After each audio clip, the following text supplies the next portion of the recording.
This podcast is a proud member of the UUOP Network. Two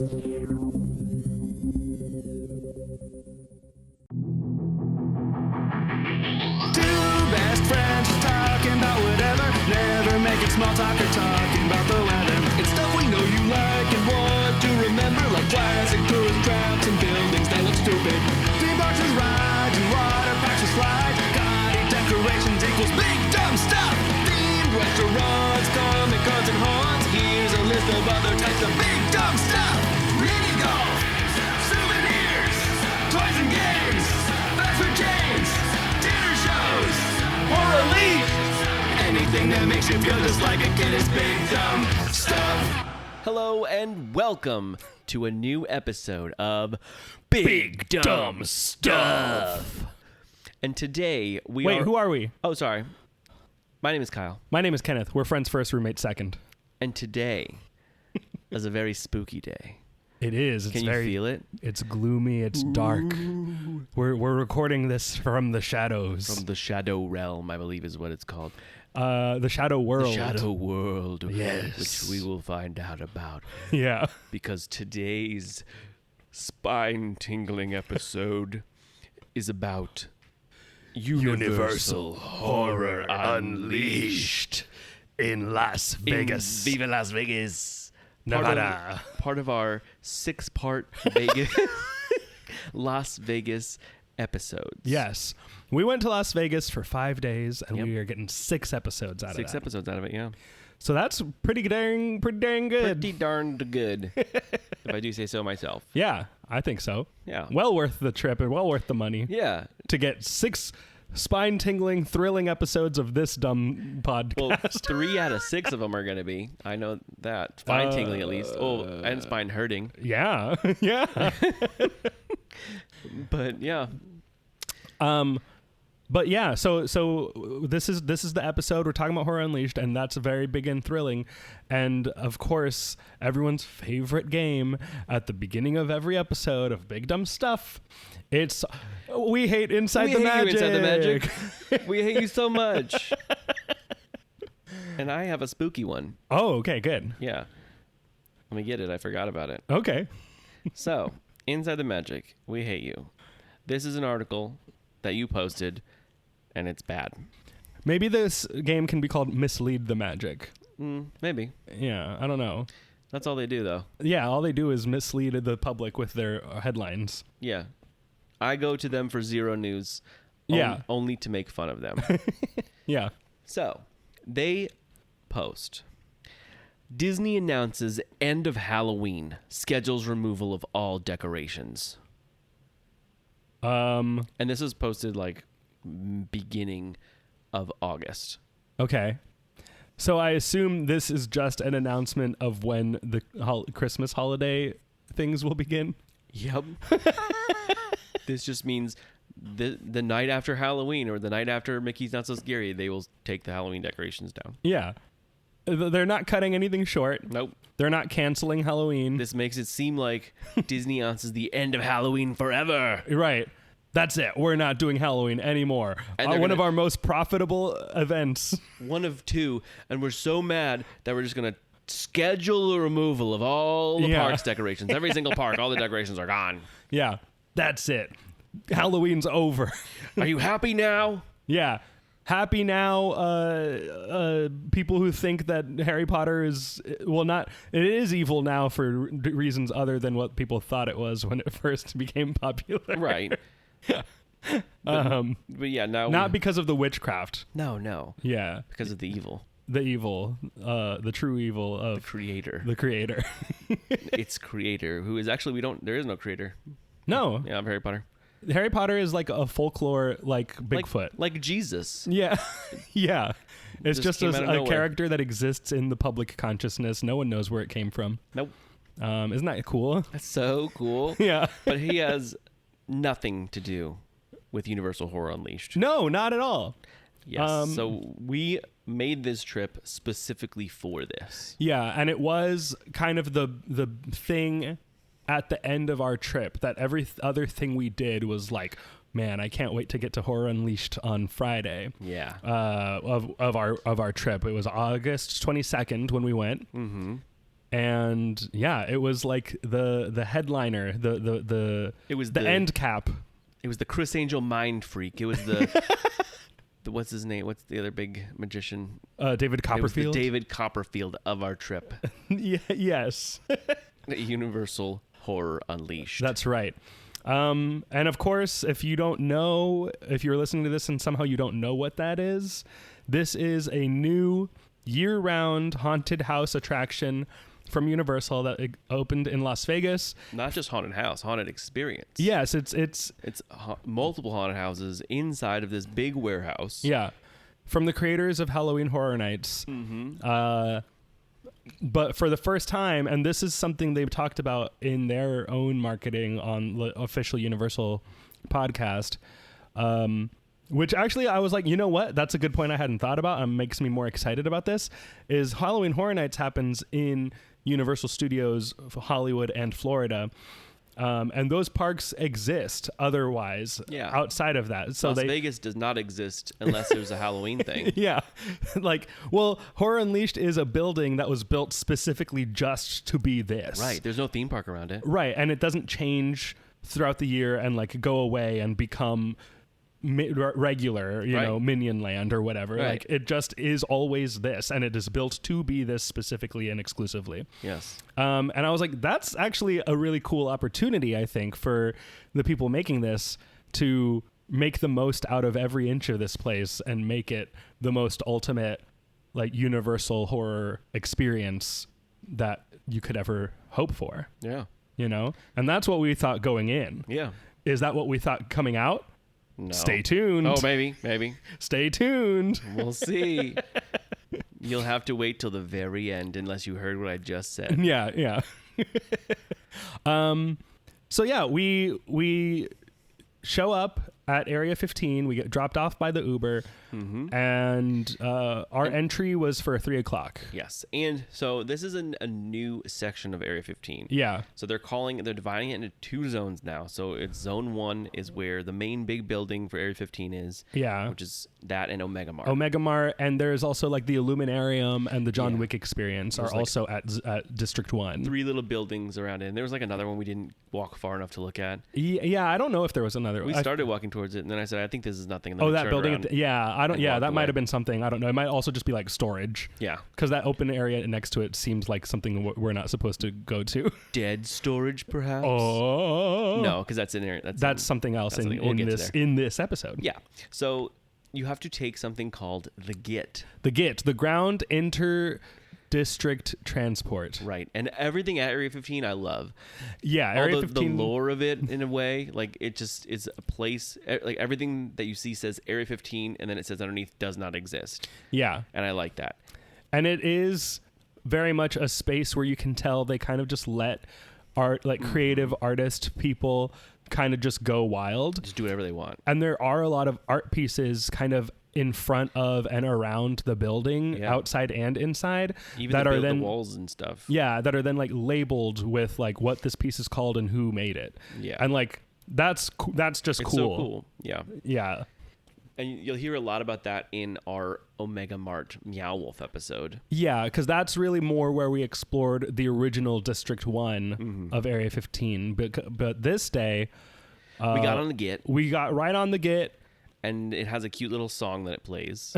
Yeah, and it also has a recording of like a safety recording. Oh, yeah, kind of. It's like a themed thing of you're now heading towards District 2, home of Universal Horror Unleashed, and other things yet to come, or whatever. I don't think it says that, but so far, I think Horror Unleashed is the only thing open at District 2. Yeah. And there's a little food truck next to it of the Beast, which is in District 1, but other than that, it's a bunch of coming soon signs. Right. And then it says District 3 does not exist. Anything about District 3 is not real. Yeah. So that's kind of fun. It makes me seem like District 3 is going to exist. Yeah, I feel like it will. Or Zone 3. I don't remember if it's zone or district. I think they're called zones. Okay. Yeah, I think it's Zone 3. Yeah, but I'm sure if the second zone does well, and if other things open up around it. Well, I know we saw a sign that the Escape game is opening there, and the Great Big Game Show or whatever. Mm-hmm. It's all one building, it seems. Yeah, and those are also right next to the Atlantis show in the forums at Caesar's Palace. So but they're opening another location. The Cheesecake Factory and Nike logo while watching this thing with animatronics. To the right is an escape room. Yeah, and they're opening another one of those at Area 15. Mm-hmm. And we have one here. We have an escape game, I think. Yeah, we have that. On iDrive. It seems to me like that is a little bit too typical to be at Area 15 based on everything else that we saw at Area 15. Everything else at Area 15 makes it seem like they grabbed artists and they said, do whatever you want. Yeah, it was like all very unique experiences. Yeah, not other than the arcade bar. Yeah, but that's still cool. It's fun, and it does feel like it belongs in there. Yeah. And even Horror Unleashed, it's like they gave Universal this land area, or that Universal bought it, and they said, yeah, just go wild. Yeah, do whatever you want to do in here. Thing you want. Yeah, and I wonder if Universal bought the land and then they decided what to do with it, or if they said we know for sure we're doing an all-year haunted thing. I feel like they did know that was going to be it. What I wonder is, was Area 15 already looking to expand, or did Universal say, hey, we want to bring this kind of experience to Las Vegas, and we think that Area 15 is a good home for that. Can we put it there? Is there somewhere it can go? And then they're like, well, we would have to expand it in order to have a place for it. Like, I wonder, like, it seems like the kind of thing that, like, this whole expansion was based around Universal saying, we want our thing to be part of your thing, you know? And it's dead in the middle of that thing. Like, it's the first thing you see when you walk into Zone 2. It is absolutely, like... It's the only big thing. Like, it's you see the weenie. Two big, and it looks cool. It's very foreboding. Yeah. You see this big warehouse with this creepy font, the Horror Unleashed logo plastered huge on the building, and it does kind of just draw you towards it. Yeah. In a really cool way.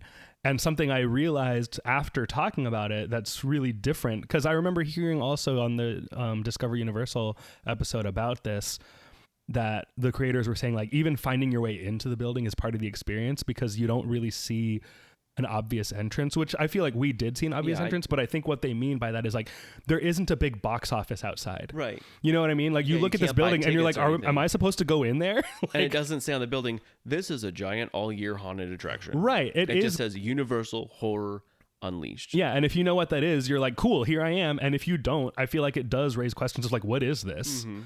And then maybe you venture in because you see a little opening in the building, and you're like, what's in here? Is it safe to go in here? And then security yells at you. Yeah, that's true. You better not be bringing anything from Omega Mart in here, because it is not allowed. Is it, do you have a cup? Get it out of here. Yeah. Do you have a backpack? Let me measure it. Yeah. Do you have a camera of any kind? Yeah, other than your phone. Get that out of here. Yeah. But yeah, I do think the building looks awesome, and the entrance experience is so weird. Yeah. It is kind of off, like it puts you off kilter a little bit, the way you get in, because you're just like, we're in this weird dark hallway, and it's like, what's happening? And a really big, like, loud, echoey dark hallway too. Yeah.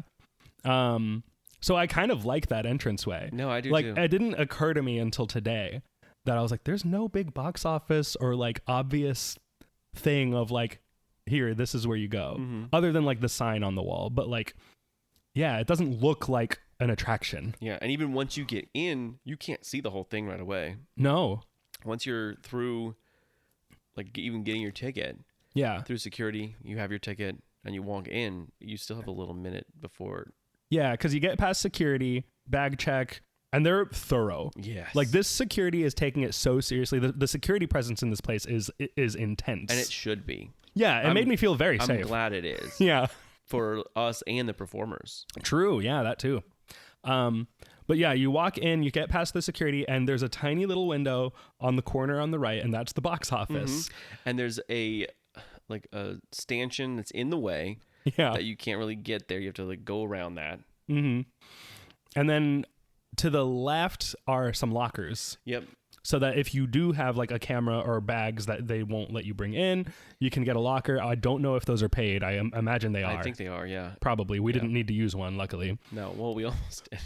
Well, if we had been there the day before, we would have needed to, but we Yeah, were just I showing would up to not have ask a few questions about, so we would be ready for the next day. Right. I would not have wanted to do, like, we bought stuff at Omega Mart the day before. Yeah. And I would not have wanted to bring that in. No, of course not. And I wouldn't have wanted to buy a locker, so I would have definitely tried to go a different day. We just showed up just to kind of get a lay of the land, get a feel for like the entrance, and ask like,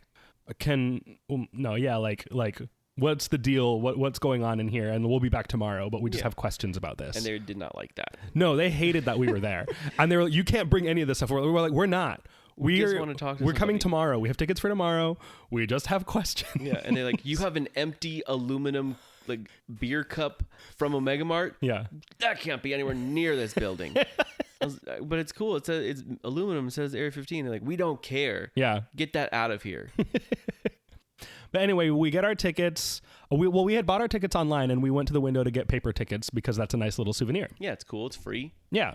And we bought it. We bought it, and it says Universal Horror Unleashed on it, and I love it. Yeah, I'm going to frame mine and put it above my bed. Yeah. So then they scan our tickets, which it's like a tiny little QR code on the corner of the ticket. It's really funny to me. And now. then they say, don't lose these. You need them to get in every haunted house. Yeah. And so we also bought the premium ticket. The unlimited access ticket. How many types of tickets are there? Do you know? There's 3, right? There's 3, but 2 of them are the same. Okay. It's just the Nevada resident price. Oh, okay. So the one ticket is the standard ticket, which is 1 entry per house. Yes. So you get to see each haunted house one time. And just be in the building as long as you want. Yeah, you can be in there as long as you want, but you can only do each house one time. And that does not include food, No. drink, anything. It just gets you in the building. Being in there, doing the 4 houses once. Once each. And also another thing we want to mention, the gift shop Oh, yes. is part of it. So you cannot buy stuff in the gift shop without having a ticket. Yeah. Which I think is a flaw. I think that I see on the one hand that they don't want people going into the gift shop and then sneaking into the rest of the building. Yeah. But also there should be like a turnstile or barricade there that like you can't get past back into it without scanning your ticket. Right, like you did to get into the haunted houses. Right, exactly. So like, or if they're not going to let people into that gift shop, set up a little merch cart outside or set up a different store like the Universal Studio store that's outside of the main theme park. Like you can still buy Universal merchandise without going into the park. Right. And they maybe will. Like it didn't seem like Zone 2 was fully ready to go. Oh no, yeah. So maybe they are setting that up. Maybe, yeah, hopefully there will be, because I know people would be interested in getting like some Universal Monsters merchandise, even if they don't go inside. If they have kids walking by and like, oh, I love Frankenstein, but I don't want to. Oh, look, they have Chucky stuff. Yeah, Chucky's here for no reason. I want to buy that. Yeah. That's something they could do. But yeah, that day we went the day before, we walked in and we were like, oh, can we just look at the gift shop and maybe buy? We would have probably bought all the stuff we wanted, so we didn't have to think about it the next day. Right. We just show up and do the houses and eat and drink and that's it. And be merry. And they yelled at us and said, absolutely not. Be merry and be scary. Be yeah, merry, they be said, you cannot come into this Don't store. even think about buying stuff. Don't even look at it. You have a ticket? Yeah, for tomorrow. Then get out of here. Yeah, come back tomorrow and buy everything. Take your you want. aluminum cups with you. Yeah. Yeah, get that out of here. So yeah, I think that is a flaw, that they should have that open. And of course, this thing is brand new. We saw it like day 8 of it being open. Not even, because it was open the week before and it's only open a few days a week. So maybe the 5th or 6th day of opening. Yeah, you're right. Yeah.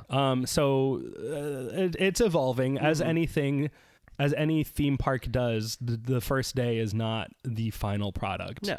And a lot of things they have to learn through trial and error of real guest feedback. Right. Which this is. Yeah. So we'll see what happens with it. But so yeah, you walk in, you scan your ticket, and you walk in under this arch. I mean, it's not really an arch. It's like just a hallway. You're in through like a little hallway, and there's Yeah. One piece of lore when you walk by. What was that thing with the eyes? The thing with the eyes. I took a picture of it. There was a sign. You were like, our first thing of Oh, lore. I thought it was just saying like, I thought it was a theming sign, and then the more I looked at it, the more I was like, oh, this might not be theming. Oh, then I maybe think this not. might be just information. Oh. I took a picture of it. Yeah. See what it is. I'll look at it. But yeah, it was very themed. Well, that hallway, what else was in that hallway? Do you remember? Nothing. It was just the hallway to get to the main area. Okay, I'm looking. It says It's kind of themed. It Okay. says this where it's just a dirty looking sign with eyes on it, like painted eyes. And it says this warehouse is being watched by security. Trespassers, peddlers, solicitors, keep out. Okay. I think it's supposed to be a real sign. I think that is storylining, actually. Yeah. Yeah. Because after some conversations we had with some of the characters inside, definitely the warehouse is meant to keep people out and also keep what's in there in. Right. It is a containment facility. Right. But yeah, so you walk in and immediately you are in an area called dead storage. And that's written above the doorway when you walk into the main big building. Yeah. And immediately, should we get, I don't know, how spoilery are we getting so far? Well, okay. Yeah, you're right. Let's do an overview of it. Yeah. Talk Okay. about each area. Yeah. And then say... And then we'll take a break. We'll take a break and say after this break, we're We're gonna going get full spoilers. Spoilers into every house. All details, everything we did. Yes. Okay, good. So, overviews. So don't think about what it is when you walk in. Don't even think about that. If you don't want to know about that, then forget what we said. Yeah. Okay, I'll let you take the lead then because I'm not sure how spoilery you consider it. So go lead us through. Okay. So I will say that it's meant to be broken into 4 areas. Yes. The inside. And it is, the first one's dead storage that we said. Yeah. And then you continue next. And that also dead storage. Each of these has the entrance to one of the houses. Correct.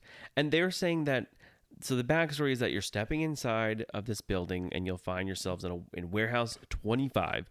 Warehouse 25, which is an abandoned production warehouse filled with cursed and haunted set pieces, film props, and other mysterious paraphernalia from Universal's legacy of horror. Yeah. Which does show, like, there's so much stuff to look at everywhere. That much of the story definitely comes through. Yes. Comes across. Like, you walk in and there are set pieces actually from Universal movies, like horror movies, on display as you go in there. So it's like, oh yeah, this is actually like storage for old Universal movie stuff. Like, that's cool. And they put this warehouse of like storage in Las Vegas, and so Universal sends stuff from Hollywood to Las Vegas. When they're done with it, it goes in there. And now that stuff is haunted and cursed. Some of it, but probably all of it. Probably all of it. Probably every single thing. I mean, so one of the things, and this was also in the Discover Universal podcast, so I feel it's okay for us to say here in the non-spoiler section, but one of the set pieces in there is from the original Phantom of the Opera. Yeah. A set that stayed in its soundstage for nearly 100 years after they finished filming that movie because it was supposedly haunted. That soundstage was haunted, the set was haunted, and so they left it there forever until they ended up having to tear it down in order to build Super Nintendo World, which is also haunted now at Universal Studios Hollywood, and Luigi's Mansion is Luigi's gonna have a lot of work getting rid of those ghosts. Yeah, he was in that. King Boo was in the Phantom of the Opera set all along. Phantom of the Opera. Yeah. But yeah, so they moved that set from that soundstage in Hollywood to Las Vegas, and it's in this place, and they use it for characters. Like, things, yeah. Things happen in it, on it, around it. Like, it's part of this thing. Yeah. And I was like, I didn't expect to see it being used as much as it is, because I'm like, this thing is over 100 years old. Yeah. That's crazy. It's kind of like if they took the Ghostbusters firehouse and put a roller coaster through it. Yeah. I mean, am I right? It's very similar to that. I mean, yes, if it was the actual firehouse from the movie. Yeah. Which the one at Universal Florida is not. It's a replica. Yeah. But yes, I mean, so yeah, it would be like that. But in a tasteful way. I mean, yeah, what they're doing with it is awesome, but it's just like, I kept looking at it and being like, that's an actual piece of film history. Yeah. And like, and there's a lot of that throughout. Yeah. And it's being used in this way. Right. And they like to tell you about it, which is really nice. Yeah. Which I think that guy that was talking to us in the sweater, I believe he is a familiar. Oh, of the, should we say which character like kind of lurks in that area? Sure. Why not? So in that area, if you don't want to know, skip a little bit, but the Vampire Queen. Yeah. Who is like this new, and a lot of the characters in the middle non-house areas were all original characters. Yeah, new original characters created for this. Yeah. And so this Vampire Queen is underneath the awning of the Phantom of the Opera. It looks like a booth, like like an opera booth. Yeah. Like where Abraham Where Lincoln, Statler and Waldorf would sit. Statler and Waldorf would say, yeah. And her minion is there with her, and he's just like a big looking guy. Yeah. And then this guy in a sweater. Yeah, and I think that guy is her familiar. Okay. Based on, I watched some vlogs from it Mm-hmm. this morning and last night after going, and in one of the vlogs, he was kind of talking about being a familiar and like hoping to be turned into a vampire soon. Oh, okay. So I was like, oh, okay. We didn't talk to him about that. We did talk to him. Yeah. But he was more explaining what some of the set pieces were to us instead of sharing his story with us. Yeah. Because right next to that, across from that set piece, is another set piece of like an Egyptian. It's not a sphinx. I think it is a sphinx. It's like the head of a sphinx. It's but a man face. Yeah. True. Yeah, it's that one. It's that thing. You know that guy. You know that guy. He's got big arms. He's a sphinx, but it's a man face. Yeah. So, and it has scaffolding on one of the sides of it, and it's probably this like 5 foot tall. It's good size. Yeah, it's pretty big. And I knew what it was, and I was like, "Oh, that's from." And I start taking my phone out to take a picture, and he comes up and he goes, "Do you guys want to know what this is from?" I said, "Go ahead. We know, but you go ahead. I want to hear what you say." And he said that is a piece from the Brendan Fraser Mummy movie. Yeah. That they used to do a film of it. So they flew the camera through it or next to it to make it look like it was a big giant thing. So it was a miniature of Egypt. Yeah. And that's in there. And that's just in there now forever. Yeah, and you can go see that. The actual prop so from like, the movie. In a way, this building is actually what the storyline says it is. And not only that, but there's so many Horror Nights props and things in there that we'll get to. Yeah. But so we're kind of overviewing spoiler free. So there's the 4 areas. The first area, again, is this dead storage where the vampire queen is, and also the entrance to the Universal Monsters haunted house. Yeah. So and they kept saying like this area is like they put all the older props there. Yeah. So dead storage is, like these things are done. They're never to be used again. Mm-hmm. They're put here to basically just be dead storage. Like they're never used again. And old. And that's why it makes sense for Universal Monsters to be there, because they are the classic original characters. Right. The original monsters, the original horror movies. Another thing they said is that these things opened realms. Yeah. The presence of these cursed objects In each one of these areas opened a realm. Yeah. Opened like a rift into these other realities, which are the haunted houses. And is that the shadow world? Well, so the shadow world is a dimension parallel to ours, where all of the, I think the haunted houses and the characters that are in the common area Have come out. They've come from the shadow world. Okay. And so I think that's what is being contained within the warehouse is the shadow world. Okay. Like trying to prevent it from leaking out into the rest of the world, into the rest of Las Vegas, which is already full of enough sin. It does not need more shadow. And horrible things. Yeah. So good thing they have a warehouse to keep it in. Yeah, Warehouse 25. Yeah.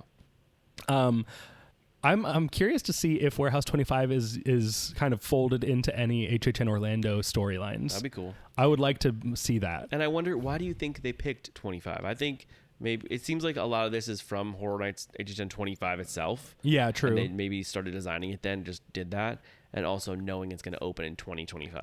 Yeah, I think to me it was more about the year that it opens, because in 10, 15 years it'll still be Warehouse 25 and people might not think about when it opened. Right. But it is right there in the name of the storyline of the building. So I just wanted to get into like the Rift thing. Yeah, which we learned through talking to a character. I don't know which area he was actually in. If he was in... yeah, that's one thing, is these areas do not seem very distinct. Not at all. Like you couldn't tell. I could tell where they thought they were, but I don't know for sure. 2 of them felt distinct to me, and that was Dead Storage and Prop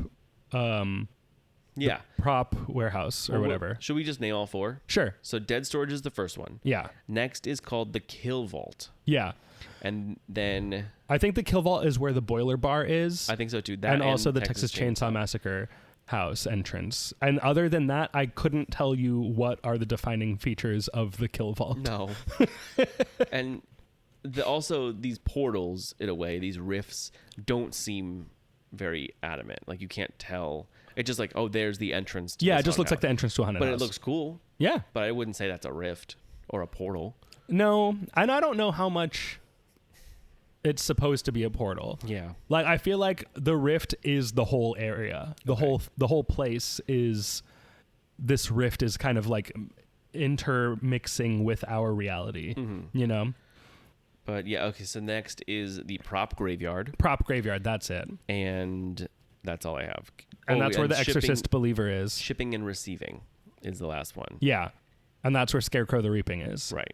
So when you walk in, you see dead storage first, and it's kind of shaped like an L, but the long part is along the back. So you walk Yeah. down the little part. You're and walking then- down the bottom that goes across of the L a and little then you bit. make a right, and then it's a kind of a big long line Yeah. with stuff in it. And then but- when you get to the end, it kind of opens up to like a square, yeah, but it is mostly like L-shaped. yeah. And say the boiler bar, that's the main one of the main bars, is at the corner of the L, like where they Right. meet In the armpit of the in L. the armpit of the L. So yeah, so dead storage is first.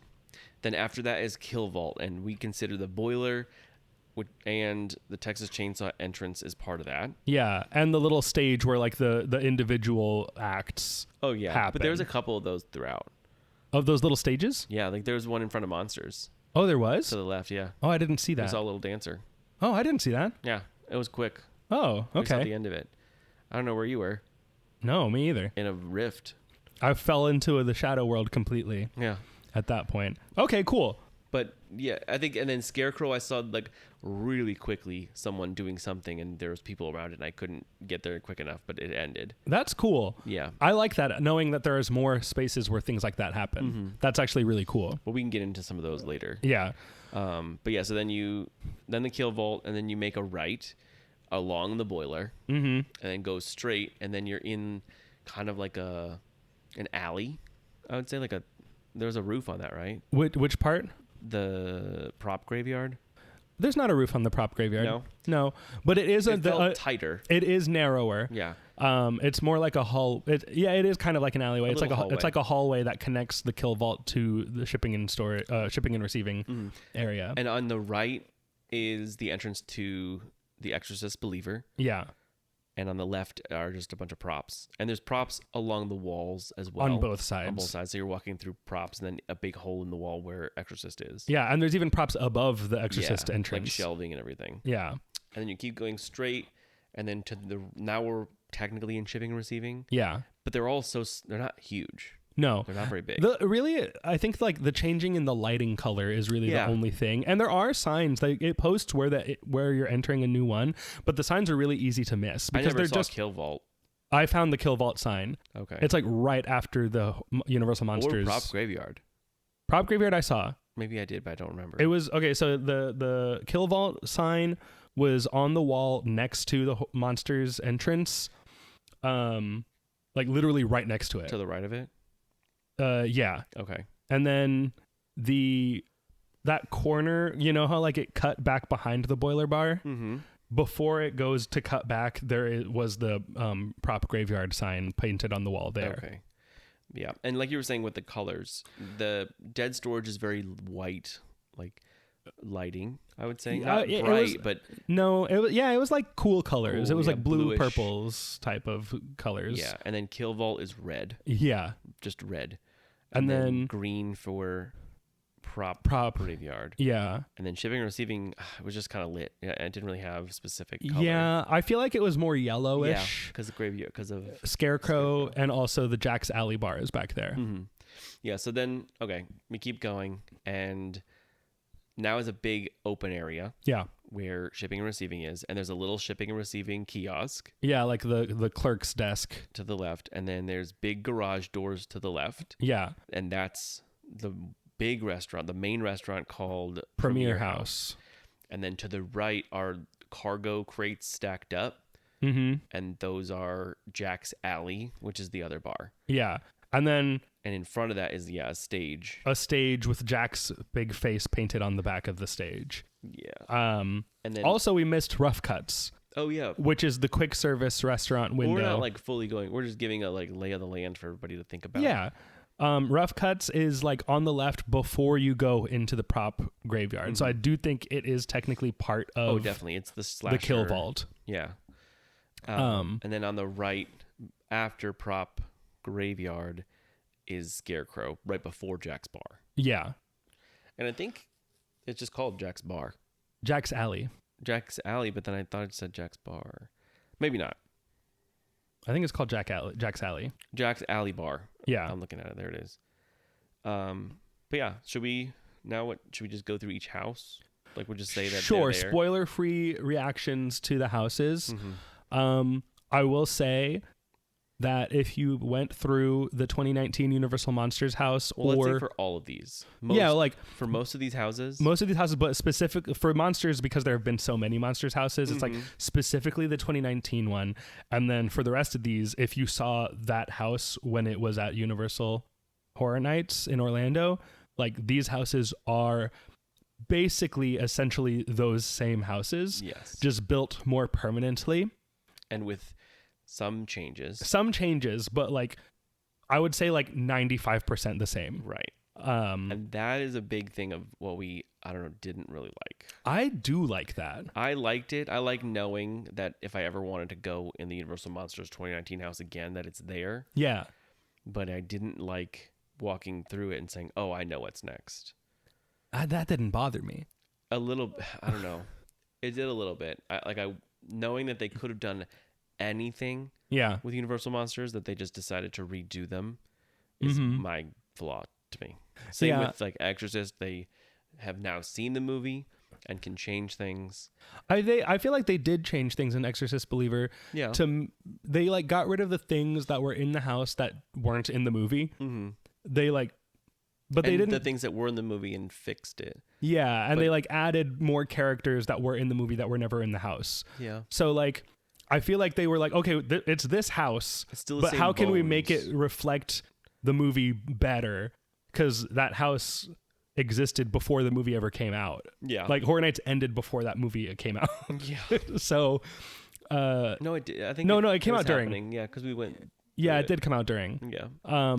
But still, like the house was open and built before the movie came out, and the people who built it were going based on what they were told beforehand, and then things changed in the movie. So then they're like, well, this house isn't really a good.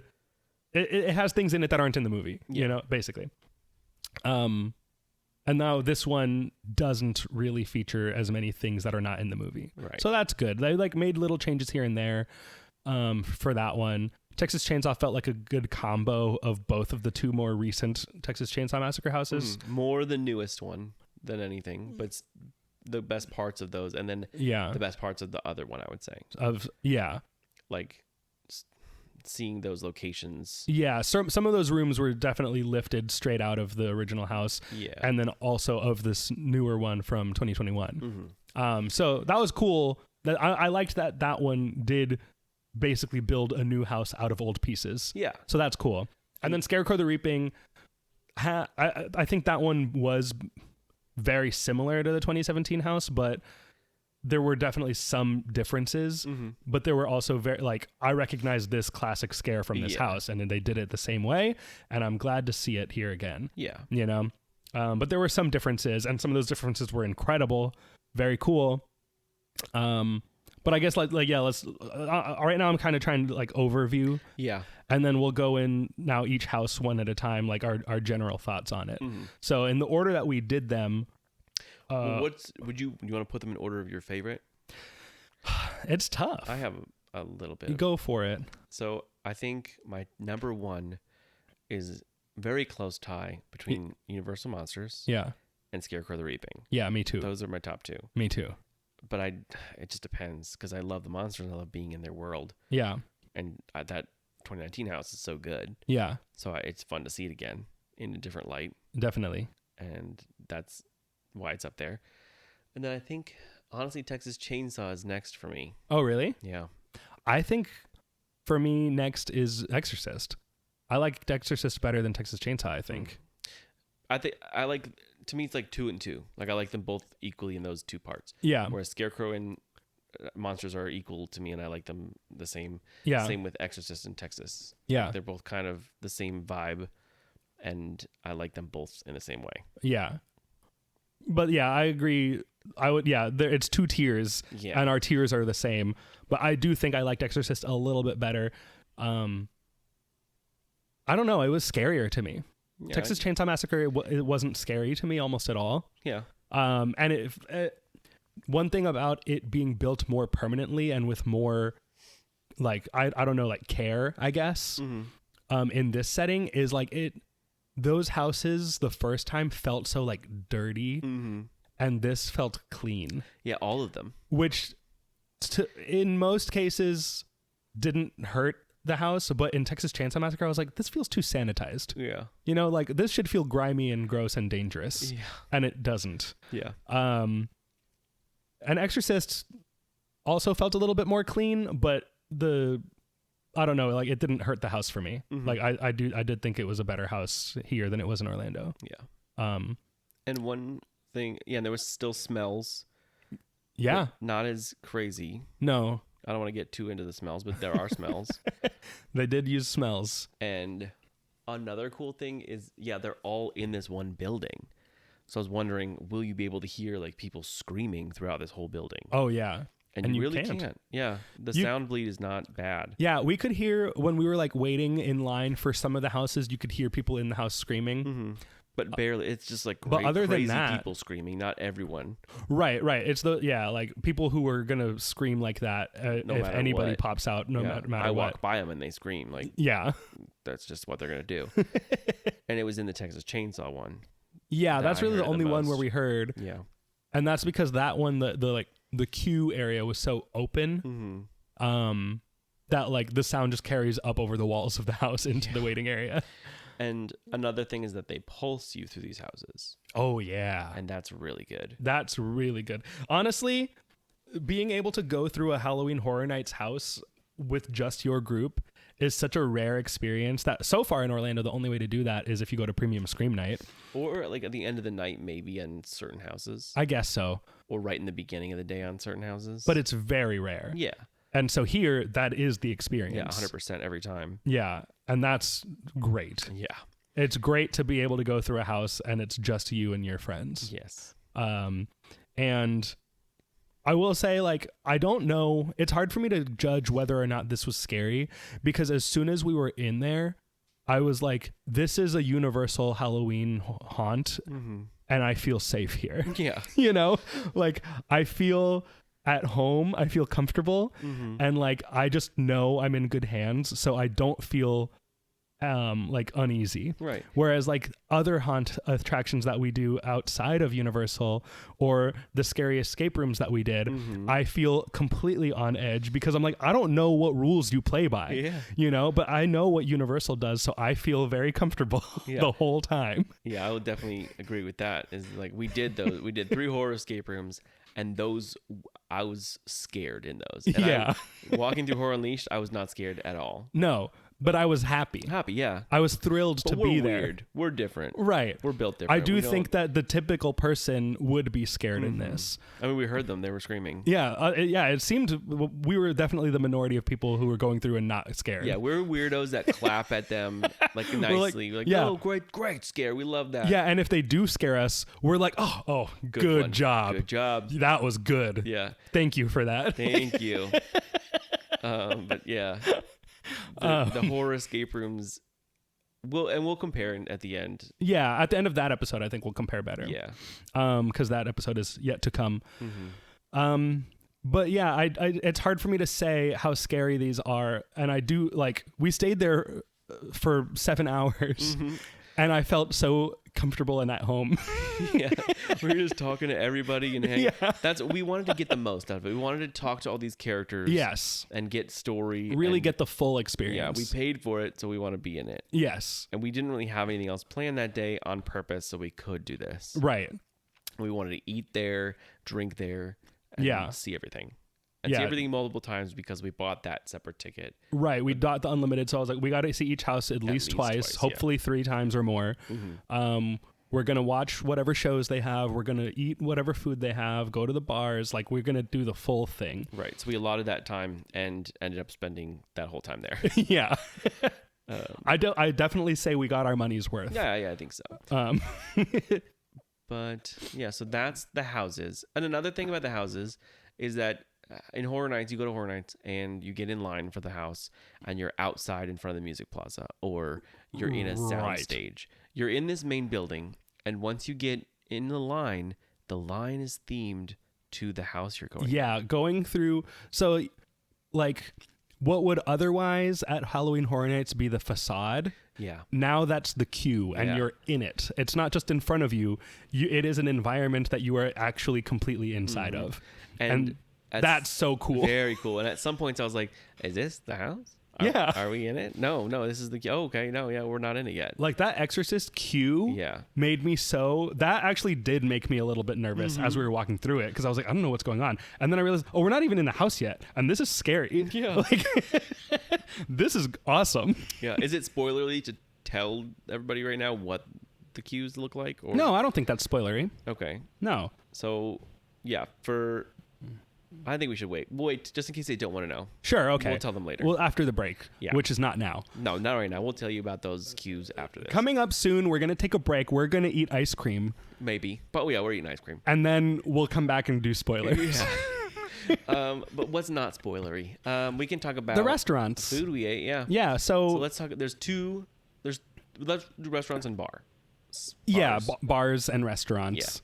So there's 2 bars.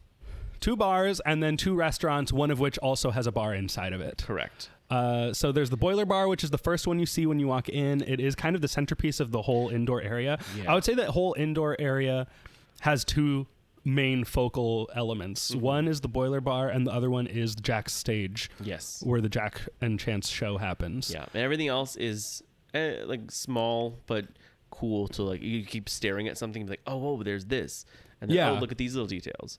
But yeah, the Boiler Bar is huge, and every few minutes it'll steam and smoke and make loud noises, and like it looks kind of like Monster House face. Yeah, it does. Like, it looks like it was a thing that broke into this creepy looking face. Yeah, and that's really cool. But I got a drink there. I got a drink there, and I don't remember what mine was. You got the Bloodsucker. Oh there. yes, yeah, and it was good. I don't remember specifically. It was kind of a lemony. Yeah, I know I looked up the menu earlier so I could see what they were. I got the Blood Moon Ale, or Blood Moon Blonde Ale, which was a blonde, I think a locally brewed blonde beer that was very good. And I nursed it for a while. It was a tall glass too. It was narrow at the bottom, so I feel like it might not be that much beer. It just looks like more than it is. But it was good. My drink is they're describing it as a fruity, icy drink, and it had like chunks of goo in it that looked like blood. So it was a kind of a yellowish, clear drink that they dripped the goo in, and that made it look like blood was seeping through the drink. And that was what we drank at the Boiler Bar. I'm pulling up the menu so I can get your full description of what the Bloodsucker was. Okay, here it is. The Bloodsucker is Sonrisa Platino Rum, Marie Blizzard Blackberry Liqueur, Lime Juice, Simple Syrup, and Ginger Beer. And I tried it, and that was very good. And you tried my beer. And it was good. Yeah. Delightful. Yeah. Then the other bar is back in shipping and receiving, and that's Jack's Alley Bar. And that one is more... So, like, the Boiler Bar is just the bar top, and it goes all the way around. Like, it's a long bar that makes, like, a U shape around the boiler. Yeah, in the shape of, like, the Star Wars Cantina bar. Yeah, that is what it reminded me of. It's like Oga's Cantina. Yes. And it's protruding in the middle of the room, and you kind of have to walk around it to get to the other side in Yeah. the L, like if that was the armpit of the L, Yeah. like we were saying.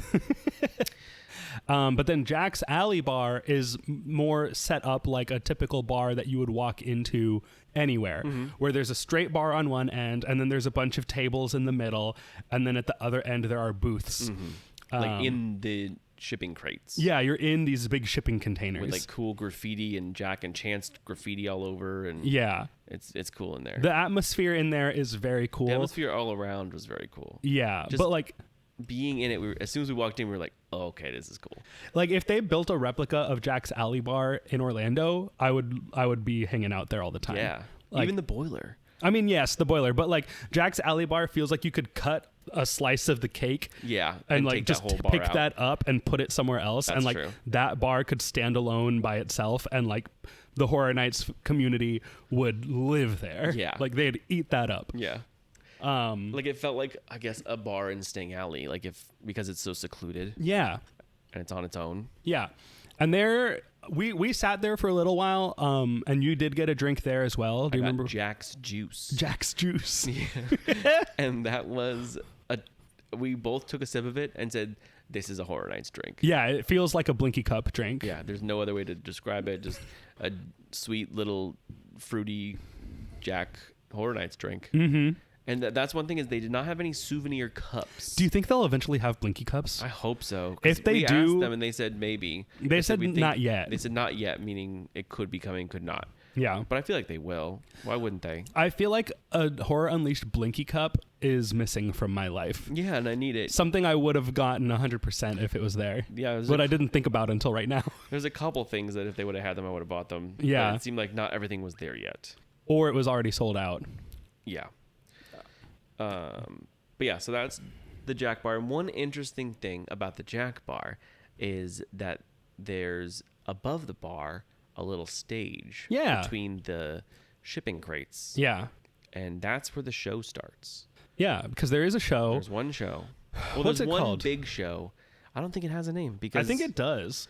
we asked them what time does it start, and no one, and they would tell you, but there's no map, there's no really app or anything to tell you when. Yeah, I anything do wish is. there was an app. I would look at the app all day if it existed. Yeah, and there's no wait times also, so there's not really a way of knowing what Yeah. time anything starts. It doesn't, honestly, I feel like the capacity for this thing has to be so low because, like, I think it has to be low because the queue space for each house is very limited. Yes.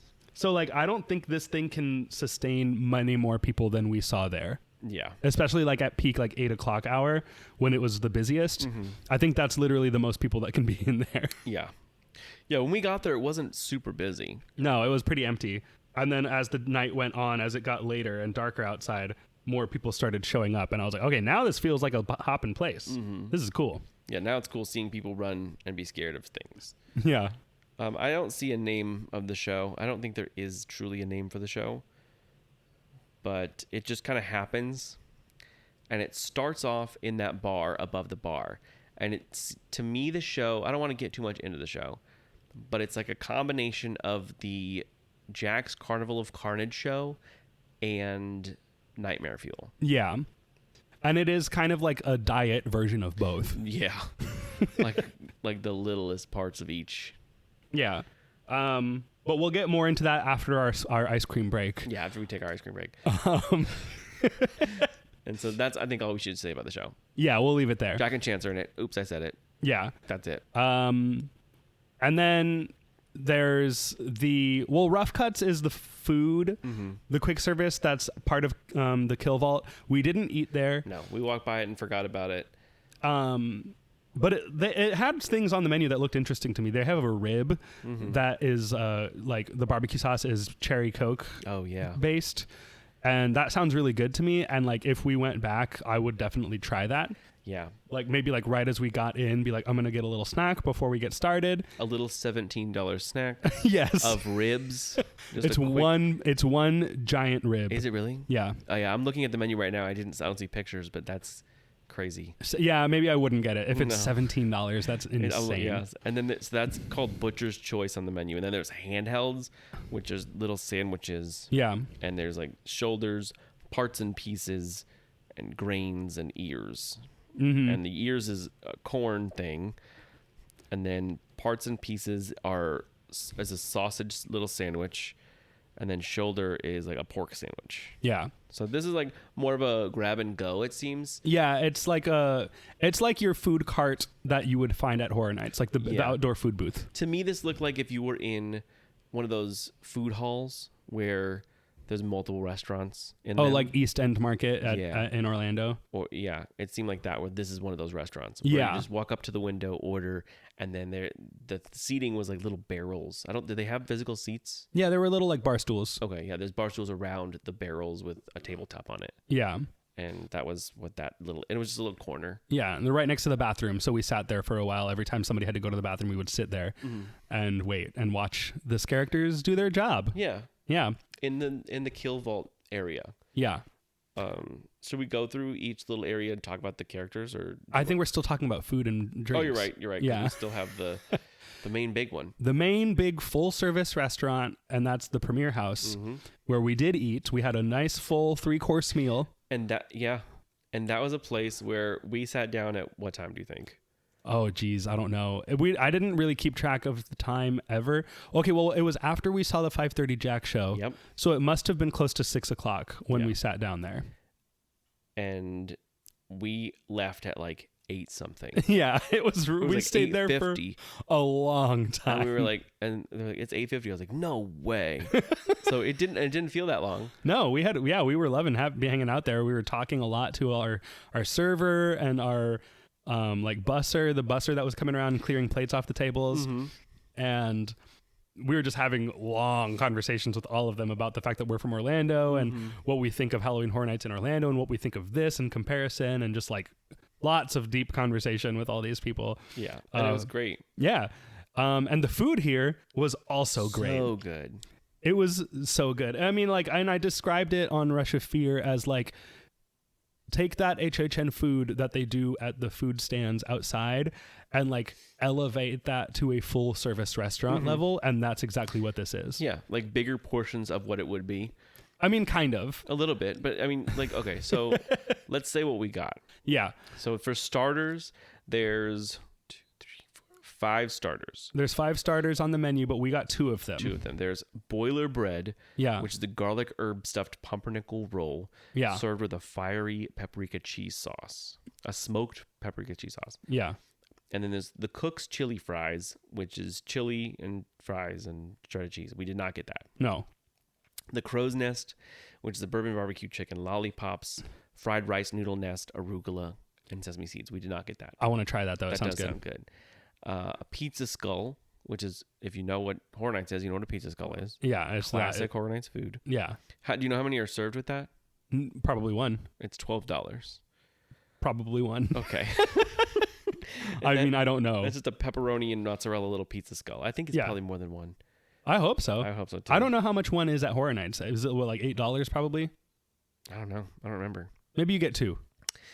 And then finally, the Black Lagoon bites, which is what we got. We got that and the boiler bread. And the Black Lagoon bites are a pork and shrimp shumai, which is like a little Asian dumpling almost. Yeah. It's more of a crimped in a circle than a it's like a little ball pot sticker. Yeah, and it's not as thick on the dough. It's like a thinner shell of the dough, and they're steamed. And it was served with a sweet soy chili oil sauce, which was very good. Yeah. And the boiler bread is like a big circle that's cut into 4 with cheese and goo all shoved in it. And when we were finished with the shumai, our server was like, "Oh," and there was so much goo from the Black Lagoon bites. Yeah, they were like, "Oh, could we get more little bites to go with the goo?" And she's like, like, did you get the bites?" I'm like, yeah, unfortunately, but we ate them all. We already ate them, and we want more. Yeah, and she's like, "Okay, yeah, well, you can dip your bread in it." We're like, "Oh, yeah." We're like, "That's very smart. Yeah. Thank you." She's like, "I've seen a lot of people do that." And I was like, "Oh, cool." Oh, no, she said, "People do that all the time." Yeah. I was like, "Oh, crazy." And then I'm eating and I'm like, people do this all the time. This is like the 5th day this is open. Yeah.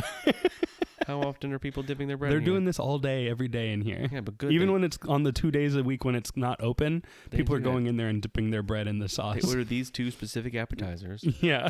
And do it. But that's a hidden hack, and we hope you do it. Yeah, we recommend doing that if you go here. Yeah. Yeah, definitely get the Black Lagoon bites. They were very good. That's so good. That's probably the best thing we ate there. Oh yeah, it was so good. we almost ordered another one. Yeah. For if they weren't $12. Yeah. And how many were in there? Probably 6? No, it was less than that. There were 5 of them. Okay. 5. Because you both ate 2 and I had 1. That's true. Okay. Yeah. And they were little like meatball sized. Yeah, tiny little guys. Yeah. Delicious. They were good size, like a bite size. Yeah. Yeah. A Black Lagoon bite They size. put the bites in bite. Yeah. Yeah. And then for the entrees, I got the brisket sliders. Mm-hmm. Yeah. So there was a few taco options, a few slider options, a few salad options, and a few flatbread options. Yeah.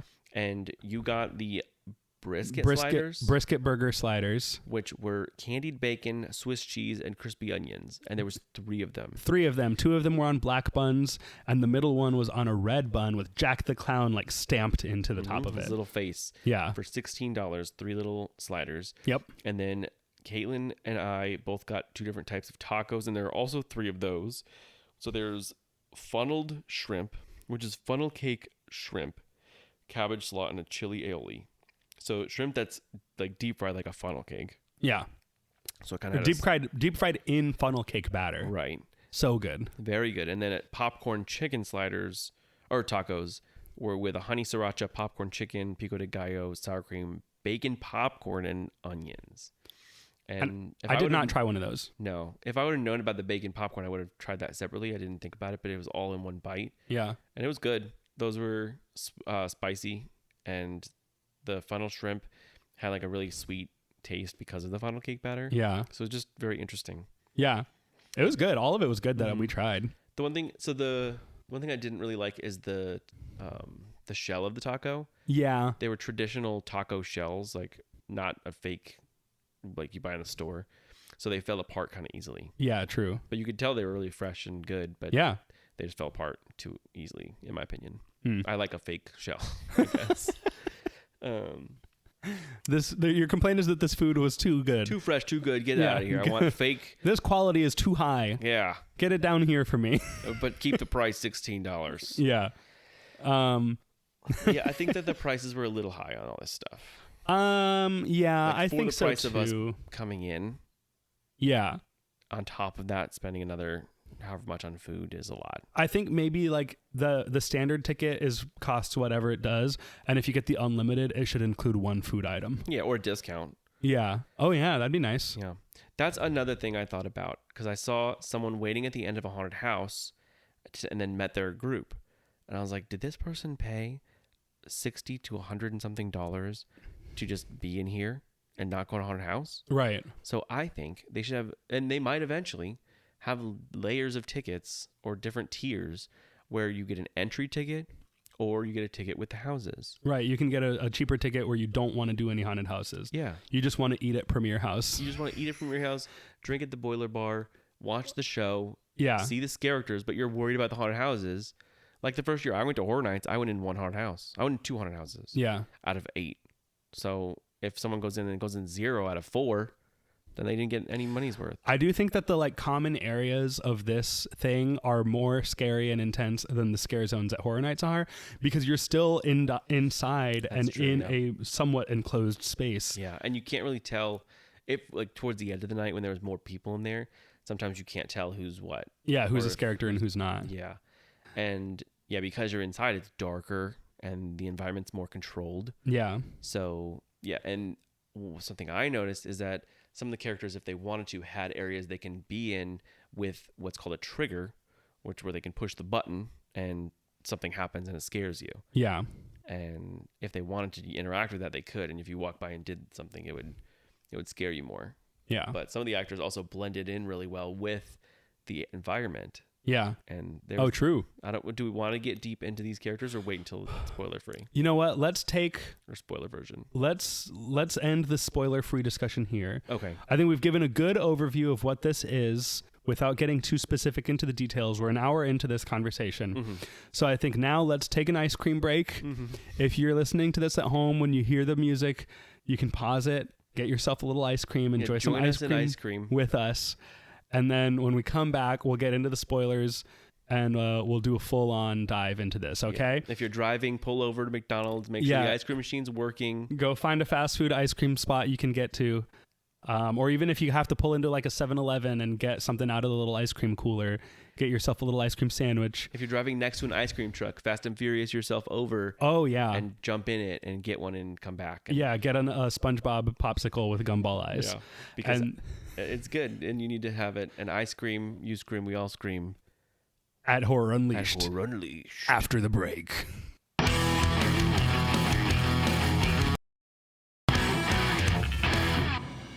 And we're back. We are back. The ice cream was delicious. We hope yours was as well. We had ice cream. Yeah. Now let's hear people scream. Yes. I scream, you scream, we all scream for Horror Unleashed. Did we say that before the break? I believe so. Yeah. Okay. Anyway, we're getting into the spoilers now. Yeah. If you don't want to know too much about Horror Unleashed, then go away. But guys, also, maybe tune in the end and hear what we have to say about it. Guys, Legendary Truth is here. Legendary Truth They're part is of the here. story. Marcus Shaw. Mm-hmm. That's cool. Yeah, so walking in, I guess now more fully in detail, the breakdown of the day. We walk in, we get scared immediately by a character on the right as soon as we walked in. Yeah, you did. We saw it happen. Yeah. And I was recording for the Rush of Fear story, and so my scare was on the story for all to see, and I was humiliated, and everyone laughed at me. I did. Yeah. But yeah, that was like immediately I was like, okay, this is good. I like this. And like looking around in the environment, at the atmosphere, the Vampire Queen is out, the Familiar, we're looking at these set pieces, and I was just like overwhelmed by being in a Halloween horror Themed building, yeah. Yeah, the character that scared you was like a little bug guy. Oh, okay. Well, yeah, I guess so. Yeah. I didn't even really like notice what he was. Yeah, he's like a little bug guy, and I was like, oh, should we take a picture with him? And we looked to our left, and there's like a big praying mantis guy. Yeah. We're like, oh, we'll get a picture with him. So we got a picture with that big guy. Yeah. And then there's a lady in there, and now we're in dead storage. Dead storage. We're right outside the Universal Monster House entrance. Yeah. And I think what they're trying to go with here is like the Vampire Queen is there and all her characters, and then this scientist characters here. The Doctor, kind of like the Fly and like those types of characters. Yeah. So those are classic looking horror characters. She was like a smug little scientist lady. She was like very proud of her creation. She was like, yes, humanity was never meant to stay the same. My creations are very wonderful, yes. And I was just like, this lady is funny. Yeah. So yeah, we talked to her for a minute. Yeah. And we saw her sign her. She's like, oh, did you see my creations? My big praying mantis fella. Yeah. And we talked to that. We didn't talk to the bug guy, but. No, he can't talk. Yeah, we took pictures of him. And yeah, first house we hit was Monsters. Monsters, not Monsters. Universal Monsters. Universal Monsters. So the cue for this thing. Yeah, you walk in, and each house has the projected name of the house on the floor. Yeah, right at the entrance. And then you walk in. This looks kind of like a mausoleum. And you have to scan your ticket as you go in, because if you have the once per entry house, then when you scan again, they won't let you in. We have unlimited entry, so we said scan it all you want. I don't care. Scan it as many times. Scan it 6 times. I'm It'll only going in check out. once. It doesn't matter. Yeah, scan it 5 times right now. Yeah. Who cares? Do you think that it's 4 on there, or it's 1 per house?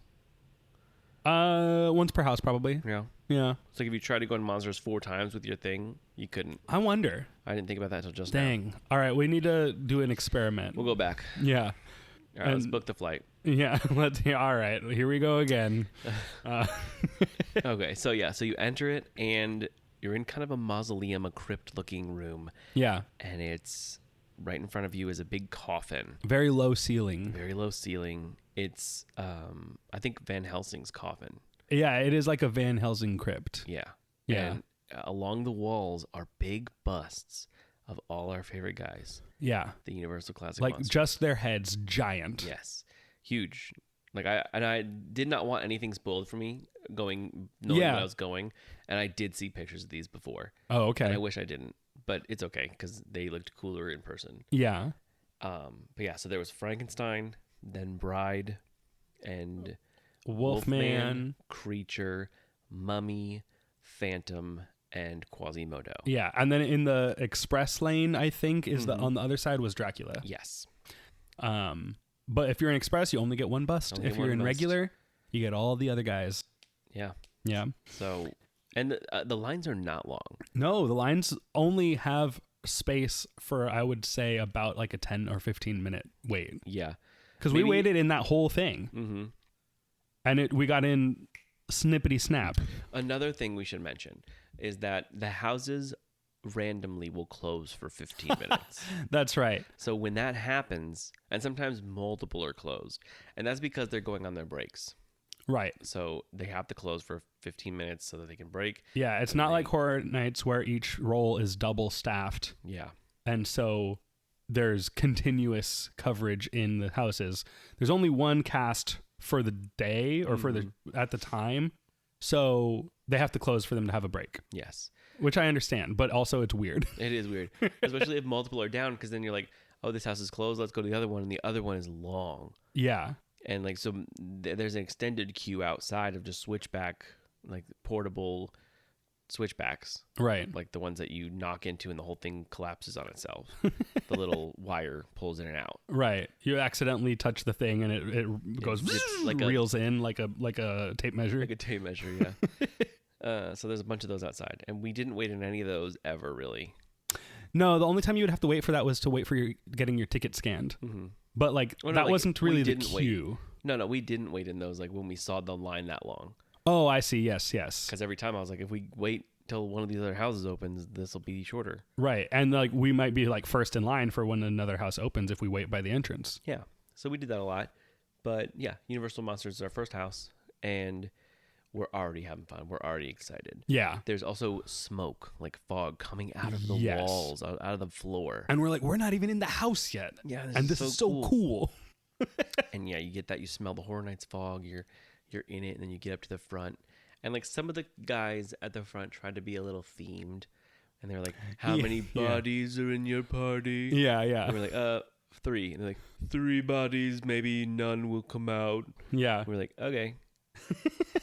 Like, all right, yeah, you can go ahead. Yeah, they hired the right people. Yeah. You know, these people are having fun working in here. And Every single person we talked to was having fun being there. Yeah, they loved working there. Yeah. They all seems to be very happy and excited about being part of this new thing. Yeah. Our server at the restaurant was super cool. Yeah. Like everyone we talked to was great. Yeah. So yeah, we go in and you start. And one cool thing I noticed, and I pointed out to Kenneth as you were in our last go, is there's big stained glass Van Helsing logos on both the the Fast Pass and the Express Pass and regular lines that you see. Yeah. And do you remember what it said? I know I took a picture of it, but I don't remember. The unbelievable or something. Yeah, something like that. And when you walk into the house, you're going behind one of those symbols, and on the other side you can see through it like it's there. Like it's an actual window, yeah. Yeah. I don't know if it actually is a window or No, I don't think so. I think they just put it lined up on the other side of the wall. Yeah. But it's cool. It is cool. That attention to detail is like, oh, that's awesome. So like this is part of the house. Yeah. Like this queue is part of the house. It says, believe in things that you cannot. Yeah, there you go. With the Van Helsing crest. Yeah. And so, yeah, that's reversed on the other side, which is really cool.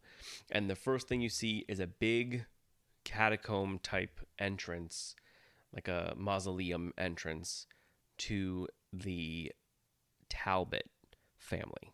Yeah. And this is where now we are just straight up in the Monsters house from Orlando in 2019. Right. So if you remember that house in 2019, you entered a crypt where the monster statues were lining the pathway. Yeah. And then one of them at the end was the Wolfman. He was real, and he attacked you. Yeah. And you go in, then it starts off with the Wolfman, and you're in his world. So, like, instead of having the monster statues on the way in, they're the big busts, and you're in what seems like a catacomb, or like, because the Van Helsing crypt, now you're in the Talbot crypt. Like, it's just a continuation of that. Yeah. Yeah. And so there's wolfmen on each side of the entrance once you walk in there, and one of them is real. Yeah. Yeah. And I will say, okay, so one thing, in the original house, there was like a really cool Wolfman bungee scare on the right. Yep. which is not here in this It house. was on the left. It was on the left? Mm-hmm. Oh. And in that place, there is like little catacomb-looking coffins. Oh, okay. I thought it was on the right. I feel like... Something happens on the right, and then it was on the left. Oh, okay. Yeah. So, yeah, but that bungee scare is not there. And there are not really any bungee scares or scares like that in any of these houses. But there was the vampire lady flying around above us in the open area in Dead Storage. So, okay, let's talk about the houses first. Yeah. So that is the Wolfman part, and then you keep going, and it's pretty much beat for beat like the 2019 Monster House. Yeah. And that's something I liked seeing it again, and I liked that it was that, but I was hoping it was something different. Yeah. So, and then we get into the Quasimodo part, and that's when we're like, oh, this is the same house. Yeah. I said, okay, yeah, there's the gargoyle. Yeah. Oh, there's Quasimodo, but not doing a bungee thing. Right. If you look in the middle of the room, there's the bells, and then if you look down, there's it's the mirrors. The mirrors to make it look like it's extended. Yeah. And then, here's the creature room. And yeah. We're under the water, and the boat's above you. But as soon as I realized, oh, this is that house, I went from, oh, it's that house to... we get to see it again. Yeah. Like, cool. And I'm like, now I'm excited to see the rooms I remember. No, and that I did like that. Yeah. But then I thought about it, and I was like, so is Exorcist and Texas Chainsaw and Scarecrow all going to be the same houses then? Yeah. So I did think of that. Yeah. But yeah, and they kind of were. But we'll get there. So, yeah, the one thing, there was changes, though, a little bit. Yeah. What I liked is in the Dracula room. Oh, yeah. In the original 2019 house, you walked around him on your left, and he had kind of a little platform he was on. Yeah. And he was a masked character. And he looked like the concept art for that thing, where he just had his mouth open with his fangs, and he looked kind of stylized. Yeah. And he would attack you with his two areas. Right. And then you go into a big room with a staircase, and the brides would attack you in there. Mm-hmm. Whereas in this version, Renfield is kind of in the middle, and he's in like a little prison outfit. Yeah. And he's in a mask. And he's eating a rat. And he's eating a rat, but he's like a creepy looking face. Yeah. So it's a masked character of him. And then you come around the corner, and then there's that big staircase room, and Dracula's on the staircase. And it's a face Dracula. Face Dracula, and he's walking around up and down those stairs, and he comes to it, he says, "My brides, feed!" And he lifts up his cape like in the movie and goes after you and hisses at you, and then the brides pop out, and that scene is really cool. Yeah, and they attack, and it's awesome. Yes. And then, yeah, the Frankenstein room is pretty much the same. Although, okay, so this is something I realized watching vlogs from like opening day and media day. Mm-hmm. So in some later houses, and we'll get into them when we get to those houses, there are moments where they will stop your group. Oh, yeah. So that a scene can play out. And I was saying, man, I wish every house had one of those moments, because when we went, only 2 of them had that moment. Mm-hmm. All 4 of them do have that moment. Really? Yeah. So in the Monsters one, it's the Frankenstein scene. Oh, okay. And so like that's supposed to be a scene that plays out where like he brings the monster to life and he like lunges at you and stuff. Mm-hmm. But like I don't know why when we went through they just played it like a normal haunted house where you just keep walking and he attacks you. Yeah. I don't know why they didn't stop us, if it was like a staffing thing or what. And then when we get to Texas Chainsaw, I'll say what that one was supposed to be. I have a feeling. Yeah. I know what it is. Yeah. But yeah, and another thing is it seemed to be maybe a lot of missing actors. Yeah, there were a lot of missing people in our nights, like all across the board. Yeah, because like once the Dracula scene was over, you walked out and there was a coffin, and I could tell it was a curtain. I was like, oh, that would have been a cool scare if something came out of that. Right. And the few times we did it, nothing happened. Yeah. Or a place where I was like, oh, I remember this character being there in this house, and it didn't happen. Right. Yeah, that's one thing is like knowing these houses from Orlando, you know where the scares are supposed to be. So then you're like looking for them. And then like, if they're not there, you're like, oh, what happened? Somebody's not there. Okay. Or maybe they just didn't put them there. Yeah, maybe. I don't know. But yeah. But the boo holes, that's the thing is like the boo holes were all still there. Right. Like the spot where the scare could and should happen is still there. Right. Which to me says like it is supposed to be there. Yeah. Like in the Frankenstein room, there's a spot where Bride of Frankenstein would pop out and nothing happened there. Yeah. Or right out around the corner, Frankenstein would come out again, and that he didn't come out, but Right. Bride came out in a different area. Yeah. And then, yeah, you keep going. the Wolfman. Yeah, Phantom is the same room where it's Phantom, the same. mirrors. And like the crashed chandelier and Crashed everything. chandelier, And it it's blows smoke at you. awesome. Still very impressive, very cool. Yeah. And then who are we missing? Creature. We did Creature. Mummy is the same. Oh, room. Mummy, Big Feet. Big feet. The big feet are back. They blow at you too. And that same Mummy room was also in Legends Collide. Yeah, it was. And I remember being like, this is the same room from the Mummy room from last year's house or 2 years ago or whatever it was. And then, we got to see it again. Here it is, permanently built. And that's one where I noticed, I was like, I feel like there's supposed to be a mummy on my right here, and he has 2 boo holes. Yes. And he didn't pop out. And he wasn't there. And then he popped out on the left with his 2 boo holes. Yeah. Oh, and there was projection mapping in that room now. Yeah, there was like scarabs on the wall. Scarabs running up the wall, and the mummy would like kind of swipe his arm at them. Yeah.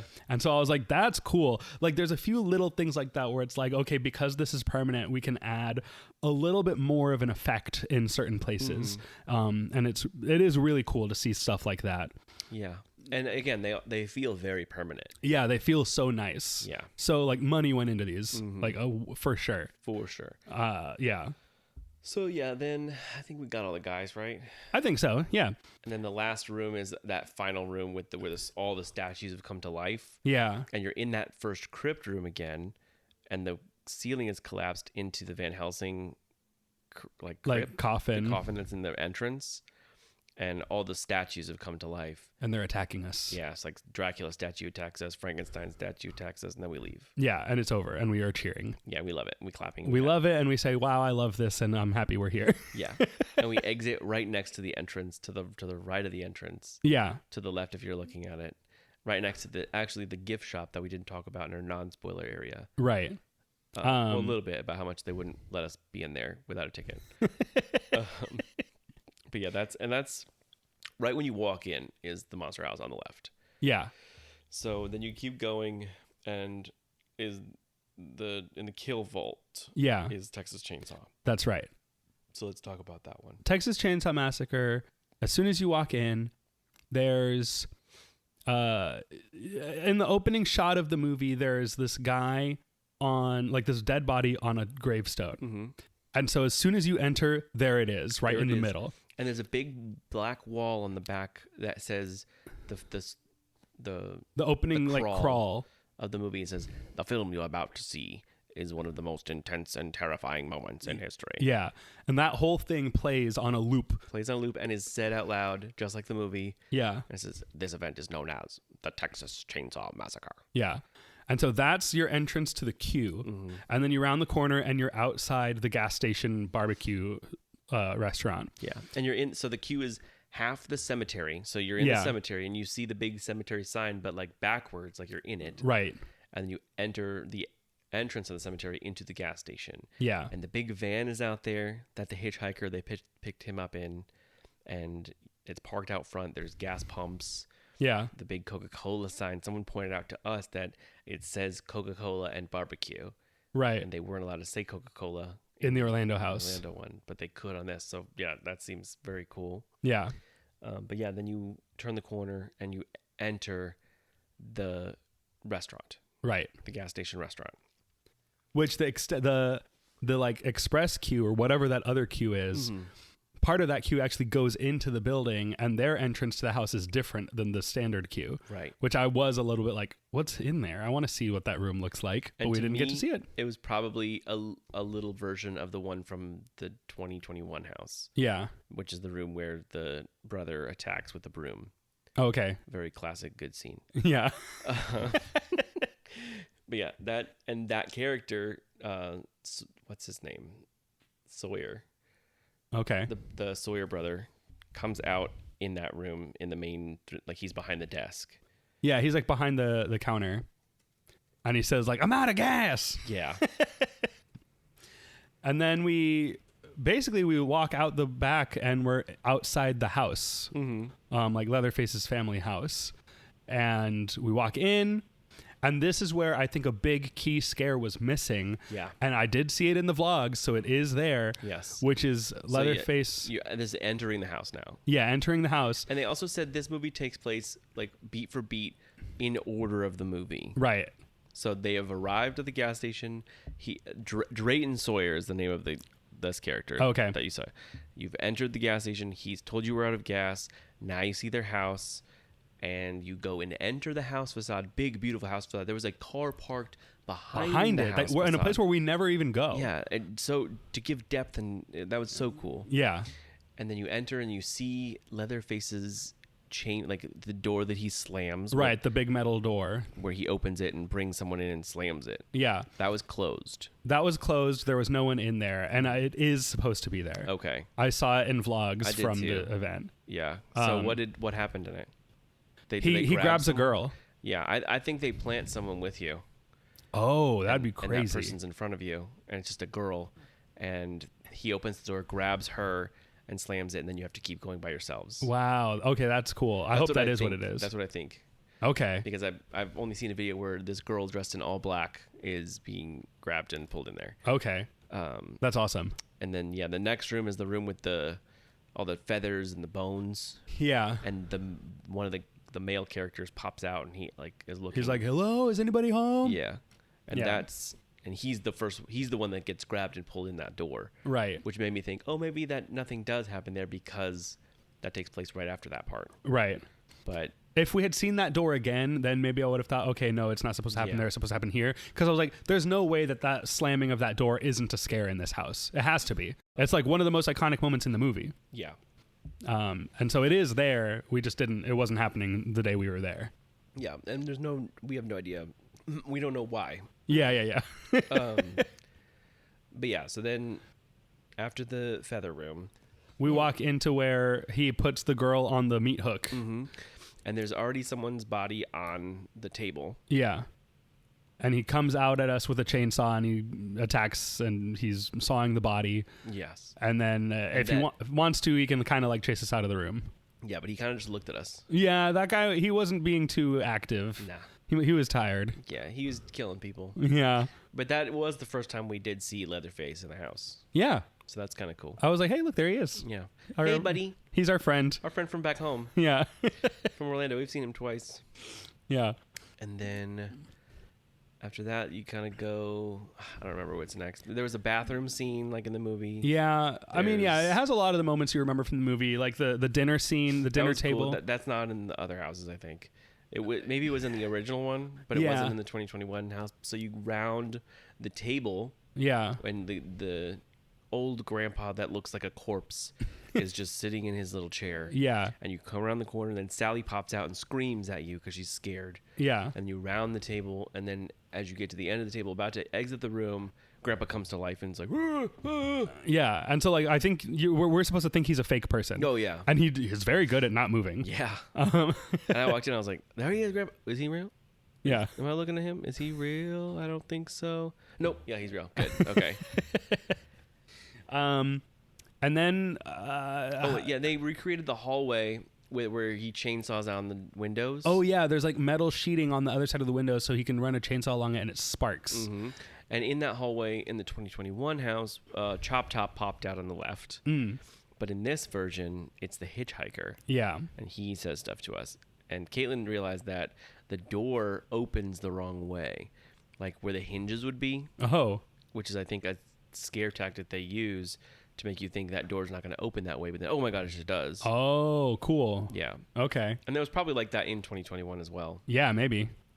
But yeah, that hallway was there. It was just very cool. Again, that house is special to me, and I remember that house very well. Yeah. So it was cool seeing that house again. Yeah.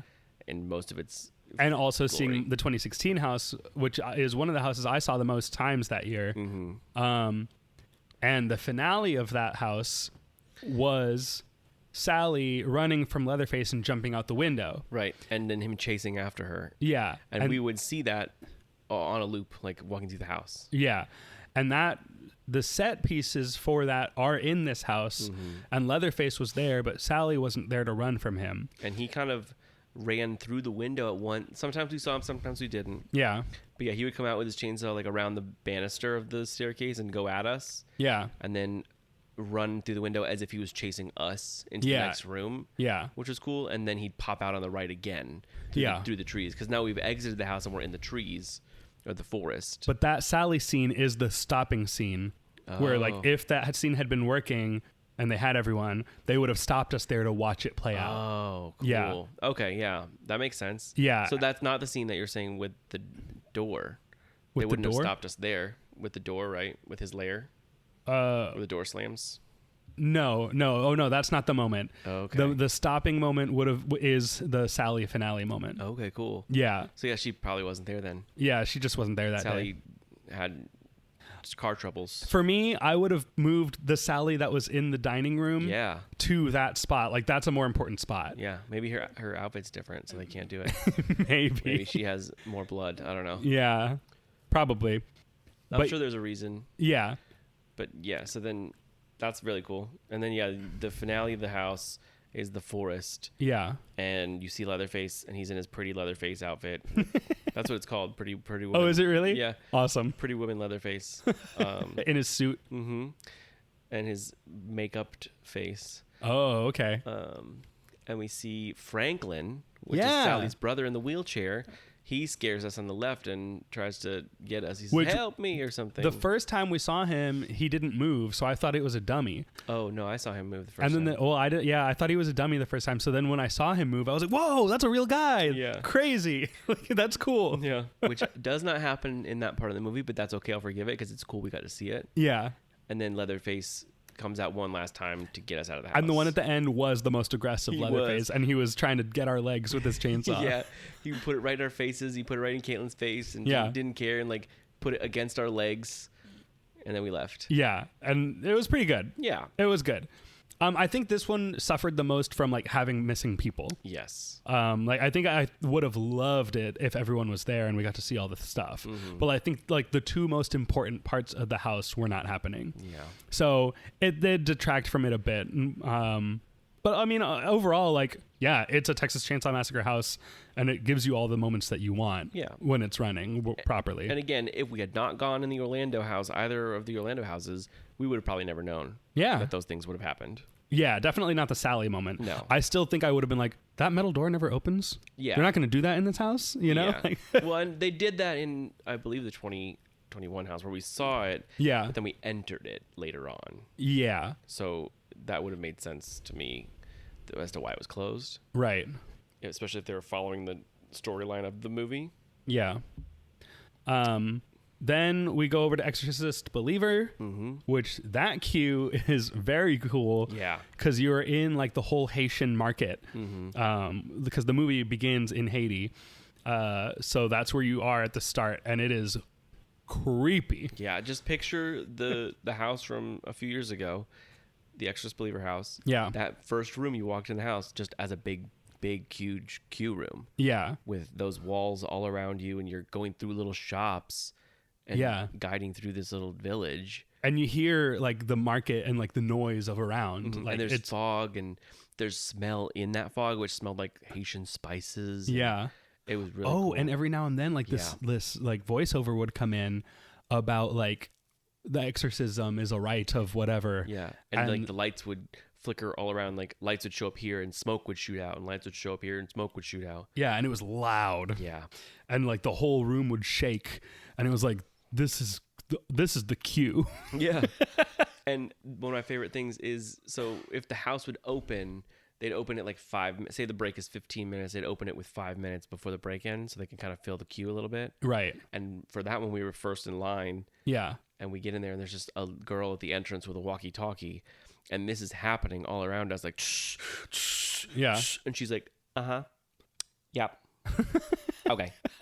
Just on her little walkie-talkie as the world around us is shooting us with air all around. Like, you're not going to freak out about this? Okay. Yeah. Yeah, it is funny. And that's another thing. No house hops. No house hops, yeah. Because I So, was saying, and- like, working in an environment like that, you get so used to it. You get so desensitized to it. But the only people are at the entrances. Yeah, entrances and not even exit. Yeah. Yeah, the houses. So in Orlando and also Hollywood, there's security people or just with house ops people around the house that are watching you go through the house and making sure you're not stopping and doing things to the actors. Right. And yeah, there's none of that in these four houses. Yeah, it's all, there's cameras Security everywhere. cameras everywhere. which is awesome. Very good. I think it helps everyone. Mm-hmm. It helps the guest experience not to be like taken out of it by this guy in a black t-shirt just standing there. Mm-hmm. And it also helps the performers where like not only are they being watched, but like if something happens, they can go back on the security camera and like actually see it happen, you know? Whereas instead, otherwise it was like, oh, I didn't see what he was wearing, or I like whatever. Like it happened so fast, I don't really know what happened, you know? Like, no, we can see it on camera. I think this is a win-win for everybody. Yeah. And there are security cameras in Orlando now. Now there are, yeah. And still house ops. So I think with the combination, I just don't think the cameras are as accurate. That's why the house ops are still there. And because they need to keep the guests going. Right, the guest flow. The guest flow. Which they is need not... someone there to tell them where to go and how to do right. it. Whereas in this, it's a little more open. The houses, they weren't as tight. The pacing is a lot slower. Right. Because your group is by itself. And so like you can a little bit more take your time walking through. Yeah. They're not rushing you at all. And I think that these security cameras looked more like official, like big, expensive cameras that could get more details and right. know what's happening in there. It's almost like they want you to see them. Yeah, it's they like, do. hey, we're watching you. Yeah. All right, behave yourself in here. Yeah, it's like there's Leatherface, and he points to the camera like, "Go ahead, try something." Right, exactly. But yeah, that was Exorcist. And then we enter Exorcist. Yeah, and it's just like what year was that? 2023. I think so. Yeah, that seems right. 23. Yeah. So we entered that house. It is exactly that house. Yeah, beat for with beat. A few differences, but like every room is in there. Yeah, in the same order. Yeah. So when the movie came out, they had this villain, the demon was like a big bad demon. Yeah, and that's what we called it, big bad. And the demon was in the Orlando house a lot. And the demon is in the movie for 0.3 seconds. Yeah. So and there was also other demons that we see. Yeah. That were, yeah, but we see those demons throughout in the movie more than the big bad demon. And those were, instead of the big bad character being in the Orlando house, where that spot was, it was these other scratch type demons. And in some areas, it was like we saw the big bad demon once. Yeah. And maybe we were supposed to see it more. Maybe, yeah, because they weren't there. Yeah, but we don't know. But definitely, like, it felt like, okay, they like pulled back on this because it isn't really in the movie that much. Right. And they changed the costume so that it looked more accurate to the movie, which was really cool. Oh, yeah. And the costume was very detailed, and you could tell it was like a silicone, like, nice costume. Yeah, they looked nice. Yeah. And then... I'm trying to think of like what were the big changes they made. I mean, to me, like the number one thing to talk about in this house is the scene where they did stop us. Stop moment, yeah. But before we get to that, I feel like that was it. Reagan's mom. Oh yeah. Oh yeah. Reagan's mom is in it instead of. I don't think anybody. I think we just heard a voiceover in that room. Yeah, I don't know. I don't remember if anyone was on that side because like we're in a bedroom where Catherine would pop out with a crucifix and stab herself in the face. Yeah. And now they added Reagan's character's mom into the room, like saying like release her or something like that, you know? And so that was cool seeing more characters from the movie added in that weren't in the house before, just like making this more accurate to the movie experience. Yeah. With keeping the same bones as the other house. Yeah. But yeah, literally like everything, the daughter behind the door. Yes. The two rooms with the like transparent walls where the walls would light up on each side and body in the blood. Yeah. Like that was in the house. But yeah, should we talk about the stop moment? Let's talk about the stop moment. Yeah. So we walk into this. So the house is set up where you walk through it and then you get to this big seance room. Or it's like the exorcism moment. Exorcism room. Yeah. And once that happens, afterwards it's the same house but backwards, but in like a reddish hue. You're right. So we see the seance room and Angela's mom is in the room and she sees us and tells us to stop. Yeah. And to move and like points us to where to stand. Yeah, like kind of tells us to like get up against the wall. Yeah, and we do. And then something starts. Yeah. And we hear the exorcism starting and then they're like casting out the demons and there's a demon on a TV screen, like behind the wall, not behind, like to your left, like above the fireplace. and then like elements are happening and stuff's happening all around, and then Like fog is shooting and like fog shoots out of the fireplace, and yeah. they're all reacting in the room like stuff's happening, and they're looking all around the room like stuff's happening, but we're supposed to be standing there just watching, and it's very cool. Yeah. And then the finale of that is the big bad demon is on another big giant transparent wall behind in the back of the room. Yeah. And that lights up, and So we that see entire wall disappears and you like see into hell basically. Yeah, and we see and now in the movie this demon had huge wings. Yeah. And we didn't see that in the haunted house because how would they do it? Right. But now we see it. Yeah. With these huge wings, huge character, very cool. We cheered. We We were clapped. blown away. Yeah. And Catherine, the daughter, is sitting in the middle, and she turns around and looks at us. Yeah. And says, "You're all gonna die in here." Yeah. And then the mom's like, go now. Yeah. And then she fully says that, and like we have to go around her, and she watches us as we leave. Yeah. And that's like the stop moment. And it was so cool. Yeah, I have goosebumps thinking about it right now. Yeah. And that was the first stop moment we got. Mm-hmm. And it was so like I don't think it was. I think it was after. we did that one I last. think we did. I didn't think Okay. we wanted to, but it happened that way. Yeah, I think maybe it was. That's It why I was like, oh, there's a moment like this in here. Oh, cool. yeah. I think that's how it happened. Yeah, you're right. We did Scarecrow before this one. But like, yeah, so I guess we were a little bit more prepared for it, but I was still like, this is so cool. Yeah. And it is a thing that could not happen in No, Orlando. absolutely not. It could never. You could never do this in Orlando. No. So I think seeing the stop moment in Scarecrow prepared me for that, because Yeah. having been through this Exorcist house, I've been like, what do you mean stop? yeah, I know what's next. yeah, But no, I'm glad we saw that first. And who's this lady? She's not in the other house. right. Yeah, But then from then on, it was the same house, yeah. Same And- stuff, same scenes, same scares. all the red scenes. And Yeah, red rooms. and then it was over. Yeah, and it was great. Yeah, I really liked this house. yeah. I liked it more than I remembered liking it. And I remembered like, yeah, that's right. I did really like this house when it was here. And it made me really uneasy. Yeah, And this one also did. yeah. Yeah, I like it. And to me, it still feels like the most strange choice of house to include in this place. It is. Yeah. Just because it doesn't feel like a timeless movie. No. It feels like a movie people already forgot existed. It's already, and it's one that they're already trying to make people forget existed. Yeah, but here's a haunted house on it permanently, so it is weird, but it's good. And we don't know if these houses are permanent forever. To Right. me, it seems like, yes, they are built more permanently, but maybe they can switch them if they want. Yeah, if they need to. Yeah. I really think that if they would have made this the original Exorcist, that would have been better. Yeah, that would have been better for sure. Still kept kind of the same beats. Yeah. And And I mean, that movie is a classic Yeah. from the 70s. So, like, You we know it's not know gonna it do- stands the test of time. right. Uh, And it still has that area that they want where it's possession. right. I think they just needed a Blumhouse property, and this is the Yeah. weirdest Blumhouse movie to choose. That makes sense.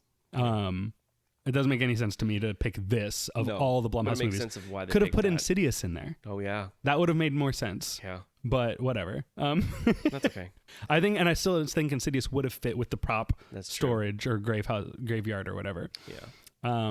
And then we got Scarecrow the Reaping. Scarecrow the Reaping. You turn right after the Exorcist. You make a right, and there it is. And it's a big barn. Yeah. And you enter the big barn, and the cue for this one is like a hayfield. Yeah, you're like outside of the barn. And there's music, creepy like music playing, fog in there as well. A big truck parked in there, and you kind of go all around in this hayfield, and there's a big house facade inside. Yeah. And that's where you enter. Yeah. And then this is a house that I don't remember as well as the others because I only did it once. And out of all of them, it's the oldest to pick from. Yeah, it is. 17. Yeah. So Well, 2 years later. parts of Texas Chainsaw are 2016. That's true. But I mean, Full House. Yeah. Not with the everywhere Olsen you twins. Yeah. everywhere you look, there's a heart There's a heart. you need to hold on to. Yeah. And so Scarecrow the Reaping, there's definitely moments in it that I recognized from the house, but I don't remember room for room, beat for beat what this house was. Yeah. And I think that helped us enjoy it more. I think so too. Because that, and also that house was a tent house in Orlando. Yeah. So it was smaller and tighter spaces. Which was part of the design. Like they did Right. that intentionally. Like, And I think that helps with that house for sure. yeah, because it felt more open here. Mm-hmm. And I liked some of the open parts, but I wish some of the parts were tighter. Yeah. And like the big thing about the original house in 2017 was it was like the tightest spaces. Like I think it was like literally as tight as you can get with ADA compliance. Yeah. And also all of the characters were over 6 feet tall. Mm-hmm. So it was like you're confined into this tight space, and these scarecrows are enormous. And they did not really follow that huge character kind of casting for this one. Yeah. They were of all sizes, which isn't really a complaint. Like they were still fine. Like they were still scary, but it did kind of lose a little bit of that, what made that original house so intense. Yeah. By making it, the space felt a little bit more open, and then those characters were like of all height range. Yeah. But yeah, like that classic bookcase opening scare is there. That room where it's like when you walk through and it looks like a bookcase and they pull it open. And yeah, it's like a door, huge doors. Like a big double door, and a scarecrow's behind it. Yeah. It had the room where like the floor is collapsed and you're under a bedroom. Mm-hmm. That's cool to see again. There was a character up above again, which was cool, but it was like laid out differently than the original house. Yeah, and he had like a body he was swinging back and forth up there. Yeah, it was cool. Like on a zip line. It was cool. Like really, like honestly, the most scared that I got in any of these houses was in this. Yeah. It was also the only one where I led the group. But you like to walk at a very slow pace through haunted houses, and I like to walk at a more normal pace. Yeah. And so whenever I lead, I end up being by myself and having to like stop and wait for you to catch up. So then I was just like, I'm not leading the group anymore because I cannot physically walk that slow unless I'm behind someone who is walking that slow. I like to soak in the details. Yeah. But then I think the number one thing we have to talk about here is the stop moment, for sure. and this is how the it played out for us. The first time we saw a stop moment in these houses. Yeah. So you walk in to this big room that is like a big cornfield. Right. You're outside in the story of this. Like Yeah. there's the outhouses right next to you on the right. This is a scene I do remember from the original house. Do, yeah. Being outside in the field, and there's the outhouse on your right. And I think that original outhouse like splashed you. Yeah. Like you get wet from it. Yeah. And there's a big projected like dome, like half dome. Yeah, like a big projection wall. Yeah. And it's curved and it looks like it goes on forever, and there's a storm happening a little bit. And there's a big hay character, and he walks towards you. Yeah. And he's just free walking around in this room. Yeah. And we're like, whoa. Immediately I'm like, why is he walking around? What's he doing? What is he doing? He's supposed to stay on one side of the path. Yeah. And he's crossing in front of us. Yeah. And then he kind of like moves out of our way, and then another little scarecrow comes up, and they put their hands up like stop, and then wait, and then gestured over to the big screen. Yeah. And we were like, okay. But not just gesture, like presenting. Like behold, you know. Yeah. Like, Wait, behold. yeah. And then we look up, and a tornado is shown on the screen coming towards us. Yeah. And then it forms in front of us out of smoke. Yeah. It's like we're in Twister Ride It Out. Yeah, we were in the middle of it. And this thing is blowing around. We're getting fog like whipped in our faces. Like in a spiral, like a twister. Yeah. Like we saw the twister coming and form in front of us, and we're just standing there with our jaws open. Yeah. And then it like goes around, and then the whole room is covered in fog, and it's over, and then that character is gone. Yeah. And the door in front of us opens, and then they pop out at us again. Yeah. And it was the coolest thing Cool. I've ever experienced in a haunted house, I think. I think we clapped again. We definitely clapped at that. Yeah. We were just blown away because Literally blown away. This is the third house we're doing for the day. And it's the first time we get stopped to see a scene play out like that. Mm-hmm. So at this point, I'm like, okay, we know what to expect. This is haunted houses like we've done. And then we get this. And it's like, nothing like this has ever happened in an Orlando haunted house. No, or probably could never happen. No, absolutely, definitely not. Creating a tornado out of fog in a haunted house in Orlando, like you couldn't do it. No way. You would need a permanent structure for that. Yeah. And a way to design it to do that. Yeah, it was so cool. So cool. Honestly, it might be worth going to this just to see that. Yeah. Like I can't describe, and like we're describing it now, and I guarantee, like if you go and you see this, it will still be like, whoa. Yeah. Like I really think that this is like without experiencing it for yourself, there's no way to convey how cool it is. Mm-hmm. And then the rest of the house is scary, intense. Yeah, the last room was a big cornfield with all the mirrors. Right. So it looks like it goes on forever and you're trying to find a way and out. like flashing strobe lights. Mm-hmm. And I think this room feels like it's supposed to have like 3 characters in it, but when we did it, there was only 1. Mm-hmm. And another thing, since you're by yourselves, they kind of follow you a little bit. Oh, yeah. And linger around. Yeah. So like he popped out like he was real, then he kind of like followed us out of the room. Right. But we're like not scared of people, and we were just like, "Oh, come on, buddy." Yeah. Hey, pal, come with Cool. us. Yeah, thank you for scaring us. Yeah. But yeah, and that happened like in Texas Chainsaw. Yeah. That happened in a couple other houses. Yeah. Like maybe Wolfman tried to get us and follow us. But yeah, these houses are great. Yeah. Like truly, they're what you would hope for in a permanent like haunt attraction from Universal, I think. Yeah. The only complaint that I have is yes, they are pretty much the exact same houses. Yeah. So my thought is, if you are coming from Orlando to visit this, you're going to be a little underwhelmed. Yeah. But if you're coming from California, where these houses have not happened or are different, right, you'll be like, "Oh, this is very cool. This is different." Yeah. That's true. It's Orlando based.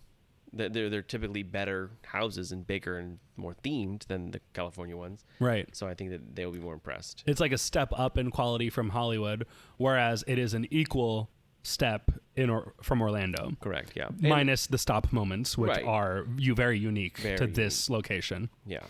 And yeah, Orlando just it's exactly the same. Like the layout.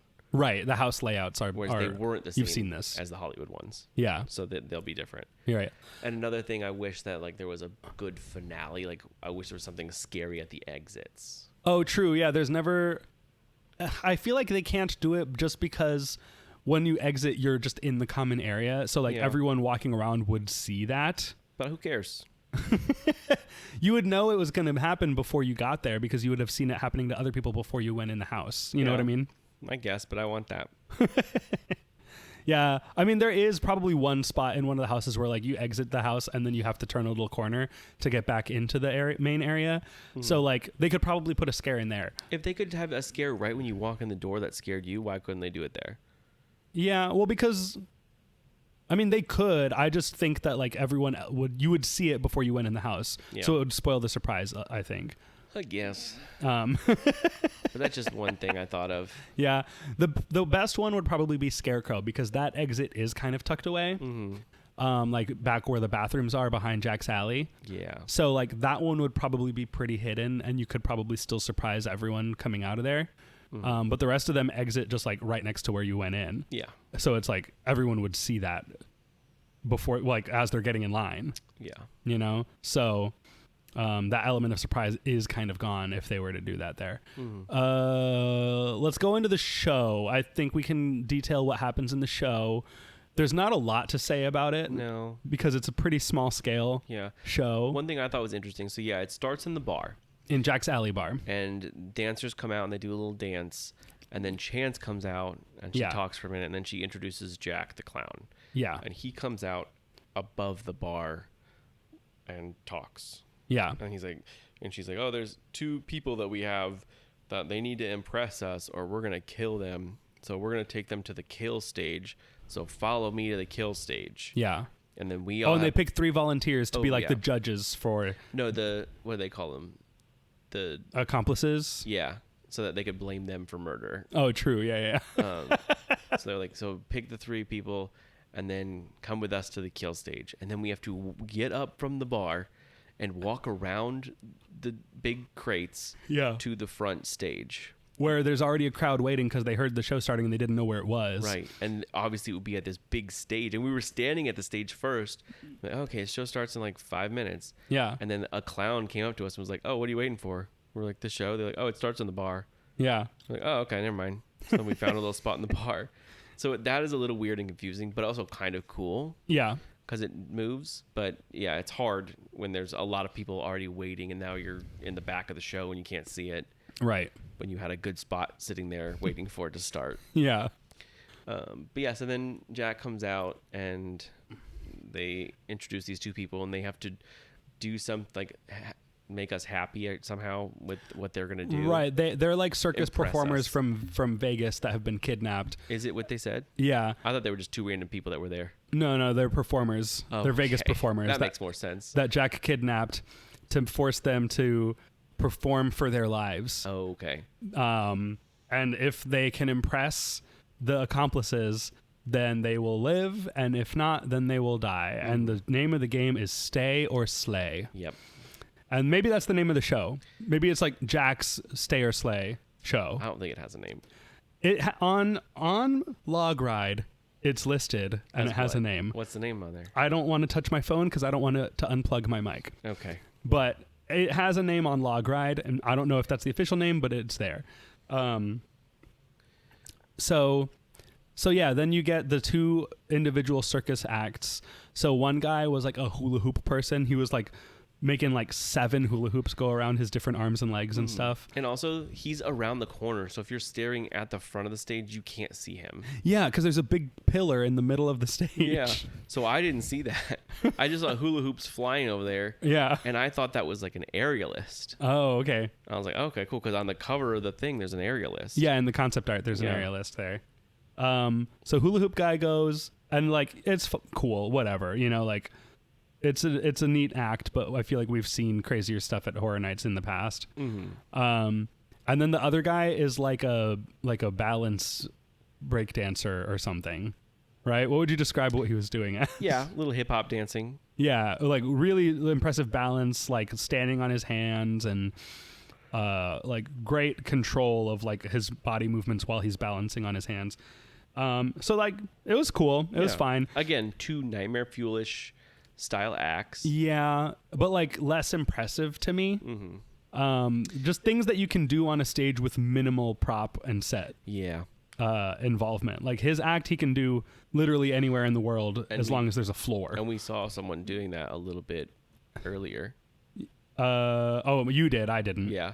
But we'll get there. Yeah. And also the show in Log Ride is called Jack and Chance Stay or Slay. Oh, okay. There you go. But I don't think they called it that. I think it's just the show. It makes sense for it to be called that because that's what they keep shouting, Stay or Slay. Yeah. And also Jack keeps shouting, Jack is back. Oh, yeah. And I think it's funny that Las Vegas has no idea who Jack is. Right. So the general people are like, he's back from what? Yeah. Who's he? Jack, what is this guy? Where do I know him from Where somewhere? was he? Is he from the It movie probably? Yeah. Yeah, that's like this thing is presented both as if it's to a new audience and also as if you know all the lore. Yeah. So like it seems like they don't know who the target audience is, and to me I do think that this plays better to an audience that's not familiar with Halloween Horror Nights because everything would be fresh to you. You don't have a basis to compare these houses to. But so then Jack coming out and saying Jack is back. It's like, From what are you talking about? Yeah. Like, who are you? Were you like in the bathroom? Or? I don't know you. Yeah. Whereas we're like, what? He's back. Yeah, we miss you every 5-10 years. You come out Yeah. every 5 and 0. Yeah. Yeah, it's true. We got to see him a year early. Yeah. Yeah, from Orlando. I hope he comes next year. And they're not like, oh, he's not here because he lives in Vegas. Yeah, he lives in Vegas now. He'll never be in Orlando again. Yeah. But I do also think it's cool having this character. Like I teared up a little bit thinking about this character from Orlando that I know and love is now somewhere else in the world that these people can get to know and love him. Yeah. And Chance as well. Like that's so cool. And their personality is like very infectious. Yeah. Like even I feel like if you don't know who these characters are, you see them come out and they have this rapport, which like these are new Vegas actors playing these roles who, you know, they learned this character and they are playing it on stage and they're nailing it, honestly. Like I was like, I know that this isn't the original actors of Jack and Chance, but like this feels like Jack and Chance to me. Yeah. Like this does not feel like a knockoff. They're really crushing this.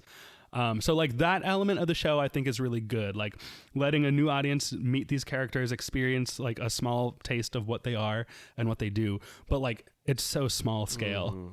Yeah, there's things that we love, like the big. Okay, so let's talk about what happens at the end. Sure. So the three victims or the three Accomplices come up with the stay or slay cards, and they say one side says slay, one side says stay. Let's vote, and they put their things up, and on the slay side it just says slay, and on the stay side it says stay, but in a big red blood like paint smear, there's an L over the T, so it still says slay. So both sides say slay, slay, slay. Good, everyone dies, and they take out jumper cables and electrocute them.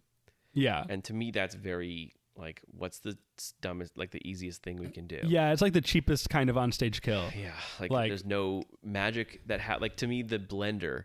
Like there's a big giant blender that they use in Horror Nights that they put this person in a blender and they get blended up and blood goes all around and they're gone. Like that's a magic trick. Yeah. Or like putting them in a wood chipper. Yeah, oh yeah. And then it sprays blood out of the wood chipper as the person goes in. Putting their head on a thing and then smashing the head with a hammer and the blood squirts out of that. That's a magic trick. All the kills in the first two Jack Carnival shows from 2007 and 2015 are so much more impressive. And like this is a permanent thing. Yeah, they built like, this. You could do anything in here. You could build the whole room like a blender. Yeah. And no, it's just like this little stage. They electrocute them in like the lamest kill I've ever seen Jack do. And like, at the same time, and I couldn't see the other side, so I was like, did they kill the other person too? Yeah. And you told me at the end there, I was like, I let the other person live, and you're like, no, they electrocuted at the same time. Yeah, they both got electrocuted at the same time. I could see both sides of the column, and I was like, that's how they kill him? Like, oh. Yeah. I feel like Jack would demand a better kill than this. Yeah, blood, give us blood. Yeah, like, exactly. He always says stuff like that. So the show is a little bit disappointing, but it is just, I was just happy to see them. Yeah. Honestly. It's cool to see our friends from Orlando somewhere else. And very much like playing up the Vegas setting. Yeah. Like they mention it. It is very much an active part of their show. Yeah. A few little jokes about Vegas is fun. Yeah. Let's talk about the middle areas. Yes. So the middle areas, we've already described what they are and what they have in them, but we're going to get more into like the characters and the characters. Yeah. So we talked about the entrance. The Vampire Queen. And so above that, so in the Phantom of the Opera set, the Vampire Queen is underneath it. And then in the box area where Statler Waldorf would be, is a little platform where a vampire is on a zip line and like flies around that whole area. Yeah. And there's two other little platforms that they can fly to. Yeah. And we saw like two at a time sometimes where they would just fly to each platform and be above you, like fully above you. Yeah. Which was just really flying cool. around as you're walking around under there. Yeah, making scary sounds and that was cool. Yeah. And that's as soon as you walk in. Yeah. That's happening above you. Yeah. Like we walked in and we saw them clip this lady into the rig and I was like, is she going to fly? And I'm looking around. I'm like, that's a flying track. She's going to fly over us. Yeah. And then she does. And I'm like, this is the best place in the world. Yeah. And so, that's part of the dead storage area. And same with the bug lady. Yeah, the doctor. And her bugs. And then right after that is Kill Vault. The Kill Vault. And in there, to me, was like, it's the slasher area. So there's a lot of blood. And there's big film, like real things with intestines in it. Like instead of a film reel going through it, it was intestines. Oh, okay. And then there's like big cages and barrels with bodies on them.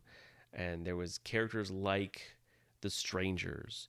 Yeah. And there was a character we call Lil Jason. Yeah. And he's just in to the left of the facade or the entrance for Texas Chainsaw, like a group of cages. Yeah. And this character in a hockey mask, like a little guy, was in there. Yeah. Just standing there.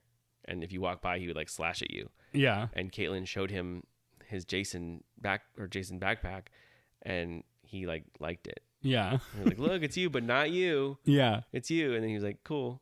He didn't say anything, but he liked it. Yeah. And then we took a picture with him. But yeah, we waved at him every time we saw him. And yeah, there was a bigger guy with like a bandana on his head. Yeah. Over his eyes and an axe, and he had blood all over him. Yeah. And then there was a cheerleader girl with like a clear plastic mask and blood all over the mask. Yeah. And to me, those were like the Strangers. Yeah, probably. And the cheerleader was reminiscent of what I'm thinking of the Horror Nights cheerleader with the chainsaw. Yeah, similar to that. I think she was supposed to be like that.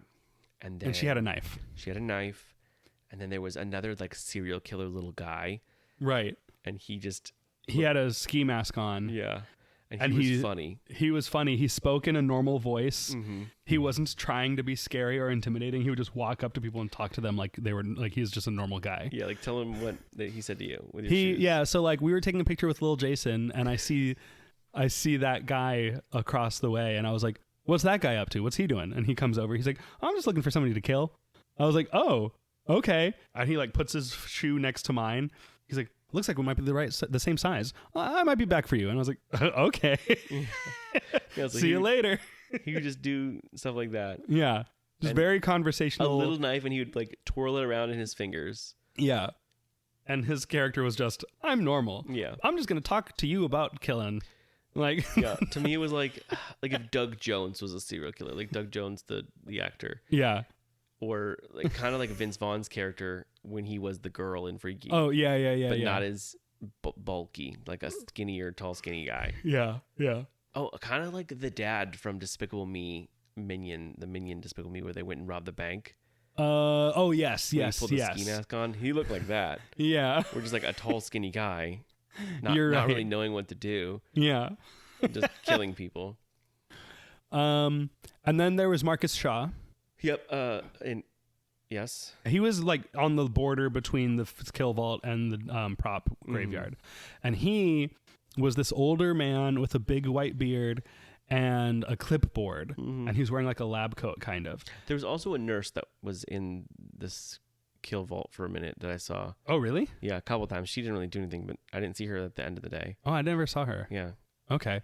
But we went and talked to Marcus Shaw because we were like, oh, look, this guy isn't a character. He's just like an actor here.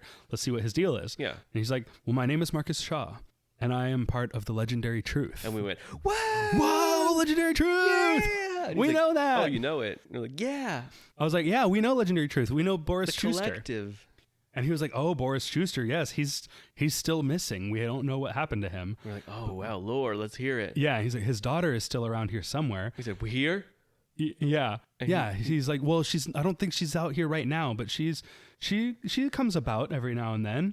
And to this day, we could not find her. Yeah. He told us that she was wearing a green jacket, and we never saw a girl in a green jacket. Yeah. But we were like, Boris Schuster, not only does he have a daughter, but she's here. She's here in and Vegas. we could meet her. Yeah. That's cool. Yes. We didn't, but we wish we could have. Yeah. And he's the one who kind of told us about the shadow world and the rifts between our world and the shadow world, and how all of the stuff in this warehouse is cursed. Mm-hmm. Well, he said cursed or somehow. He's like, it's not quite haunted, it's more cursed. Right, yeah. Is a better word for it. Yeah. And so he was very much like, I think he's the main person where like you get the story of what this is from him. And everyone else adds like little layers to it, but he's the bulk of what this is. Yeah. Or maybe a character like that if he's not there that day, or if there's different versions of him. Right. Yeah. I would imagine there's a collective character there. Sure. Yeah, that makes sense. But yeah, and then next was the bride and groom. bride. Well, in the whole prop graveyard area, that's like greenly lit and kind of tight, and there's a bunch of mannequins on the left. Yeah. And then sometimes there'd be two more mannequins that look like a bride and groom, and sometimes they'd be standing next to each other, sometimes they'd be apart. Yeah. But they would just kind of blend in and then pop out at you. Yeah. And they were good. They were good. I saw them get a lot of people. Yeah. But they were also so good at standing still that I also saw them try to scare people that didn't notice that they were trying to be scared because they were looking the other way, because they were like, well, that's a mannequin. I'm not scared of that. And they're looking over here just like checking it out, the props, admiring all the stuff. And then the character guy tries to scare them and they just don't even notice because they're looking the other way. And I was just like, oh, this poor guy. Yeah. And then in that same area was our favorite character. Yeah, the MVP of the scare zone was this little grudge-looking girl. Yeah. And she would just hide in the stuff and then skedaddle out. Yeah. She would scurry, scamper. Yeah. Out of her little crevice. Yeah. And go after people with her little legs back and forth and her arms out. And she was great. She got a lot of people. And I saw her standing there, and I was having a mid-conversation with you. Yeah. And I have my hand pointed at something, and I look over her, and I'm talking, and then I stop, and I'm staring at her with my hand pointed. And I'm like, is she real? And I keep looking back, and I look around, and I look back at her. I'm like, is And I like wait, and then she pops out at me, and I was like, okay, good, you're real. Okay. Yeah. And we clapped. We gave her a little cheer. And she loved us. She loved us. Every time she scared someone, we'd clap for her, and then she would give us a little hand, like, Yeah, she would wave with both her hands, We like would- just her fingers up and down, like, thank you, thank you. yeah. I saw her sitting in a chair. Oh yeah. And like when somebody walked up close to her, she like got up out of the chair and ran at them. Yeah. And she was just like working the hardest out of any of these characters. She was like, because she was wearing a mask where she couldn't talk. Mm-hmm. And so the only thing she was focused on was scaring people. Yeah. And she was so good at it. And her mask was just like a little demon mask with long black hair, like the Grudge. Yeah. And she was wearing, like, short. Yeah, short, wearing like tattered clothing. Yeah. And she was great. Yeah. So good. So scary. So fun. Yeah. Like I could have sat. We did. Like sat, just sit and watch her for a long time. And to me, that area was my favorite area Yeah. because looking back, and there's just so many little Easter eggs in that room. Yeah. I mean, Yeti mask. I'll list the Yeti mask, the big Slaughter Cinema 2 midnight snack puppet, Yeah. Slaughter Cinema 1, Oh. but Midnight Snacks 2. Right. The house swarming. the house swarming. So that big giant The character, big that giant looks like puppet falafel. what is it? It looks like a tribble almost, but also a critter. Yeah. So his big head was up there. Yeah. And that's the reason why Marcus came and talked to us, because I found the mask from Chupacabra. Oh yeah. Like the storyteller Chupacabra character, her mask was up there. And I was like, oh, Chupacabra, I'm taking a picture. And he goes, oh, you like our artifacts? And I said, yeah, this is from back home. This is from Chupacabra. He's like, oh, you know Legendary Truth? We're like, yeah, let's talk about it. That's right. So that's why he came and talked to us. But yeah, the Chupacabra mask was there. There was the mask from, what's the one that, the double one? Oh, there's A Gemini Gemini from from the Zodiac. Dark Zodiac, and then Yeah. Treeks and Foons. There was two Oh of yeah. those. Yeah. There was the bear or the lion from The whole lion. Oddfellow and also from Nightingale's the Roman Colosseum one. Yeah, just a big lion. There was A demon mask from something else. There was the two-headed pig, I think, was from American Horror Story. oh maybe yeah. There was the ice character from Dueling Dragons. Oh yeah, Blizzrock. Blizzrock's mask was up there. There was, I think, a mask from like one of the guys from Cabin in the Woods. Oh okay, yeah. It looked like that. Or maybe Carver from Slaughter Cinema. Okay. Pumpkin Carver. Oh yeah. Which kind of like that. Oh, there was like a character from another Dark Zodiac where just the little minion guys with the teeth. Mm-hmm. One of those was in there. Yeah, a Yeti mask is like in a crate. Yeah. There's a little gargoyle mask from, I think, Gothic. Okay. So that, yeah, just so many. Like you stop and look at all Like this. all eras of Horror Nights represented. Yes. There is a big sign at the stage for Run, Blood, Sweat, and Fears. Yep.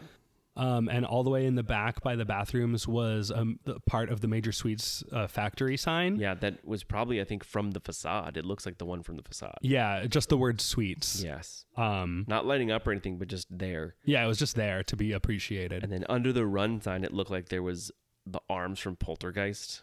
Oh yeah, I don't know if they were, though. the clown arms. Yeah, the but red and white stripes. They looked just like them, and they had little bells on them. Yeah, But yeah, that was very cool.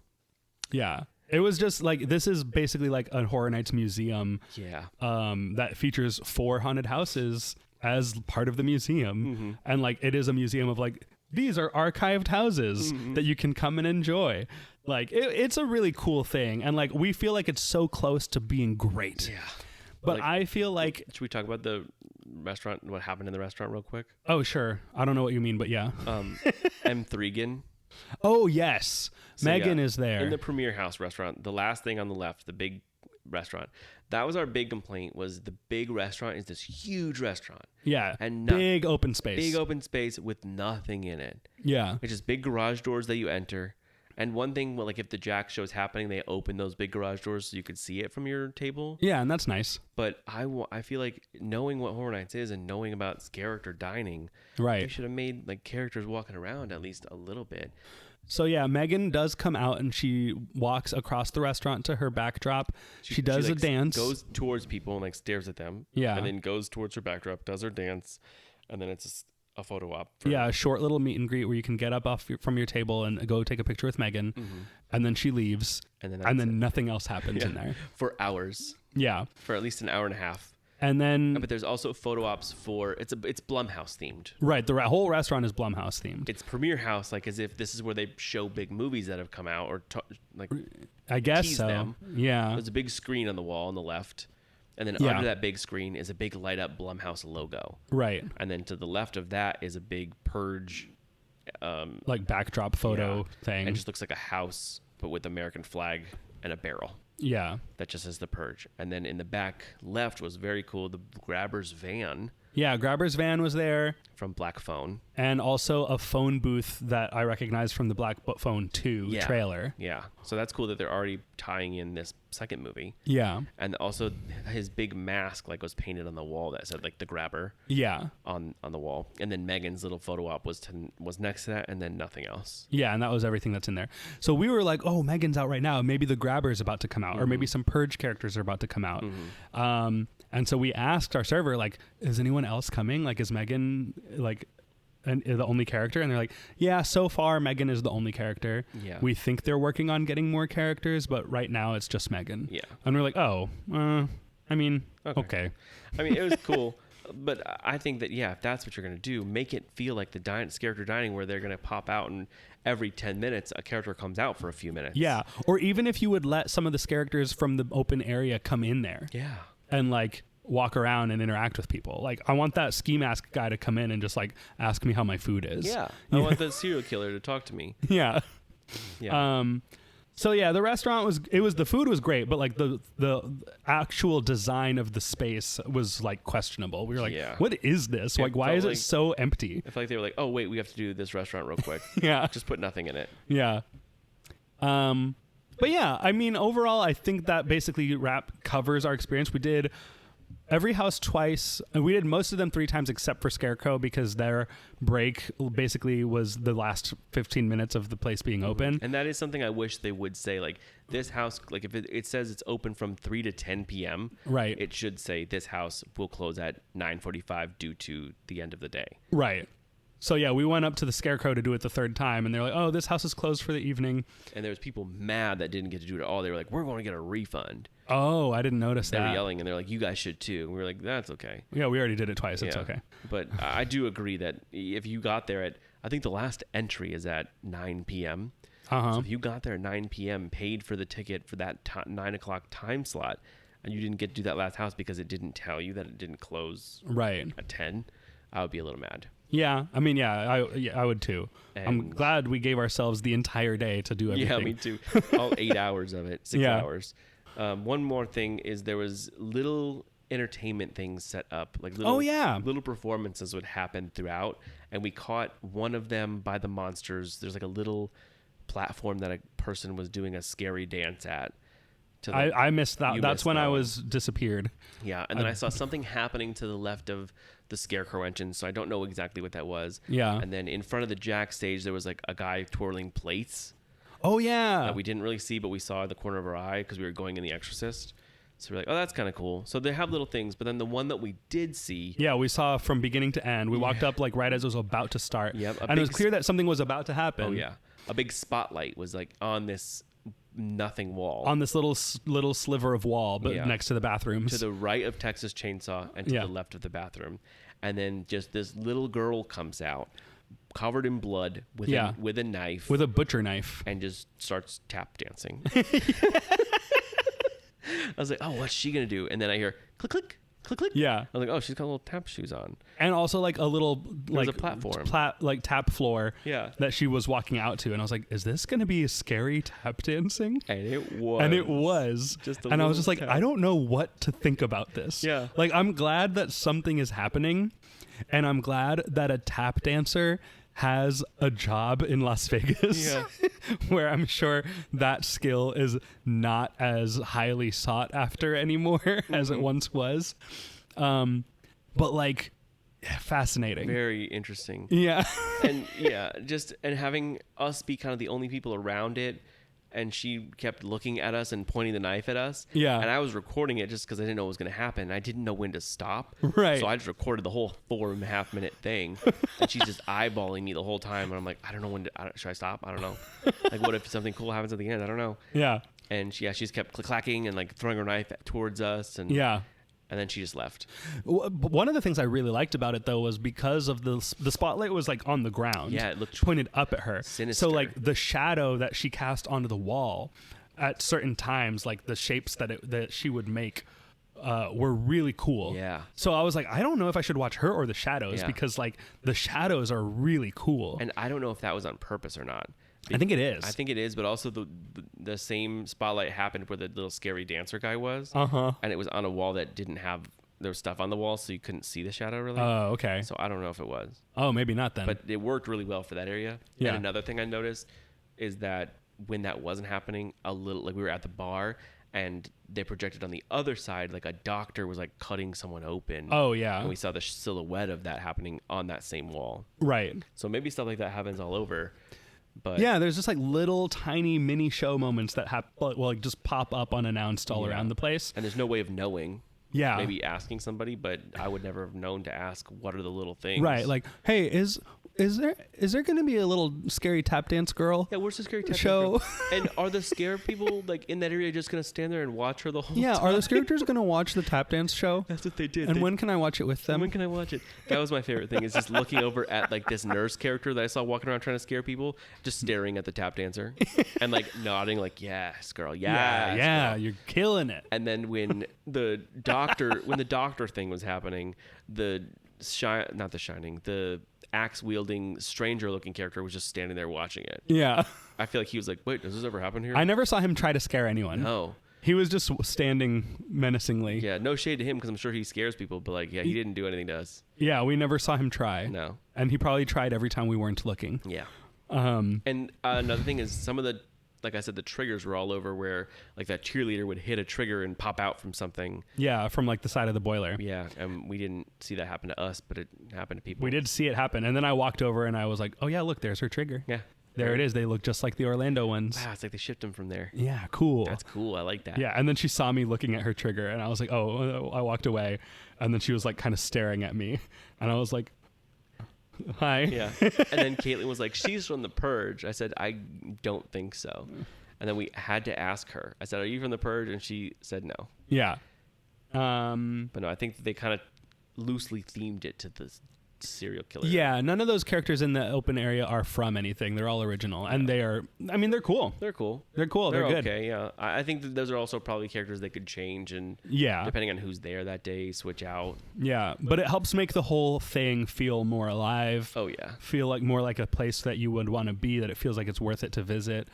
But yeah, like I think overall I like it. It's good. I'm excited to see how it improves over time, how it evolves, and excited to see how the next location in Chicago, like how will it be different from this when it opens? Like what will they learn from this first location and then implement into the next one in Chicago? Right.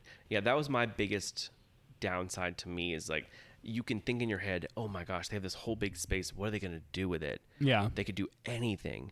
And then just have it be 4 houses I've seen already and kind of a small area. Yeah. That middle area, I will say, was small. Yeah, a lot smaller than we Like thought it would be. We think it's like 4 big themed areas, but no, if you're sitting at the boiler, which we were at that corner of the boiler, I said, I can see the whole thing from here. Yeah. I can look to my left, see the rest of it. I can't see the entrance, but I can see 3 or 4 entrances. And not the Scarecrow entrance because it's around the corner, but it's right there. Yeah. And I look to my right, and there's the rest of it. Yeah, there's the entrance of the place, and there's the gift shop. Yeah, I kind of wanted it to be more of you're going through different areas, and it's actually big themed. Yeah, areas. feel like a place where that you actually have to explore to find the different areas, rather than it basically being just one room. Yeah.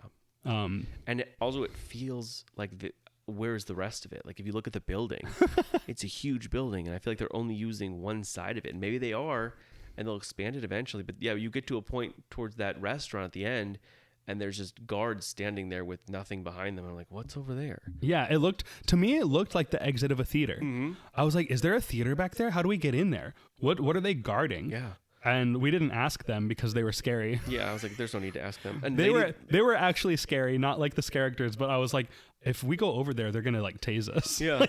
And one other thing is Lady Luck's wheel is over there. Oh yeah. And that's cool. And what I thought is they should have had Lady Luck here. Yeah, I don't know why Lady Luck isn't in This Vegas. is her house. Lady Luck be a lady in Vegas. Yeah. And my thought was, what if for each location they could have had, like here, or we both kind of thought of this, like Jack be the main character and then teaming up with this character to bring this space to life. Right. Like Jack and Lady Luck are bringing this Vegas to life. Maybe you said Jack and the Caretaker are bringing Chicago to life. And then now more of these characters are coming out for all of us to see. Yeah. I think that would have been, that's my biggest gripe was no Lady Luck. no Lady Luck. Make it just, where did all the space go? Yeah. The use of the houses was a little underwhelming to me, and the restaurant was like nothing happening in it. Yeah. And like at least the food in the restaurant is good. So like I think that's the most important part, and the food was good. And like they can add more to the space and they can add more characters to it. Like those are things that can be fixed easily. Yeah. Whereas like I think menu problems are harder and take more time to fix. I don't know. I feel like the size of this empty restaurant is harder to fix than the food. They can add little partition walls and make it just feel less empty. Yeah, and hopefully add characters and stuff. Yeah, the characters, that's easy. Like, I mean, maybe not easy, but like whenever they have that, they can just put them in there. Mm-hmm. You know, like they don't have to build anything. They just like, hey, this person's here now. There you go. Yeah. You know? No, yeah. But like, there's a reason why you don't walk into an Outback Steakhouse and it's just one giant open room with no divisions in it. Right. You know, like there are little cubicle walls and like booths that make up the center, so it feels like there's more stuff. Yeah. But this is just like one big empty square. Yeah, like with a big bar in the back, and it feels like if you walk back there, you hear like your shoes clacking on the ground because nothing's there. Yeah. Echoing through the room. Yeah. It's weird. Yeah. But yeah, that's Horror Unleashed. That's Horror Those Unleashed. are our spoiler reviews. That's our thoughts. That's what we did there. And it took too long to say it. Yeah. Sorry if it took too long, but hopefully you're here at the end. And you liked hearing us talk about it. Yeah. But that'll do it. This is a very in-depth experience at Horror Unleashed. Mm-hmm. And Kyle, I think it's safe to say that Horror Unleashed is a big dumb stuff. That's true. Yeah. Yeah. And it's the big dumb stuff that brought us to the big dumb stuff capital of Las Vegas. That's right. So thank you, Horror Unleashed, for bringing us to Las Vegas. Yeah. We're glad to have you there. Yeah. and I'm glad going to sleep at night knowing that the Monsters 2019 house lives there. Yeah, it's there every day. Hopefully forever. Yeah. So yeah, if people want to follow us, Kyle, where can they do that? They can follow us on Facebook, Twitter, and YouTube at Big Dumb Stuff, and on Instagram at Big Dumb Stuff Pod. And hey, if you went to Horror Unleashed and you like stuff and you agreed with us, or you want to tell us something, email us at bigdumbstuffpodcast@gmail.com. That's right. Or if you have any questions like, hey, what food should I get? Yeah. Or should I get this? Email us. Maybe we'll tell you. Maybe we'll read it on live. Yeah.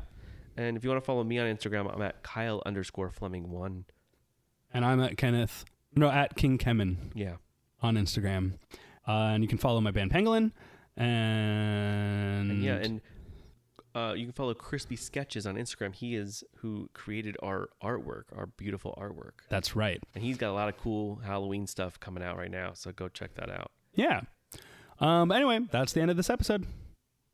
We'll see you next time. See you next time. Bye. Bye. Big Dumb Stuff is produced by Kenneth Leeming Jr. and Kyle Fleming. And executive produced by Lee Malaby. Edited by Kenneth. Artwork by Crispy Sketches. Theme music by Pangolin. Please check out our other UUOP network shows like the unofficial Universal Orlando podcast, Rush of Fear Halloween Horror Nights podcast, The Taste of Universal, The Theme Park Duo, Porky Passport, and the unofficial Universal Great Britain podcast. Thanks for listening. Stay big. Stay dumb. And we'll see you next time. Big dumb stuff.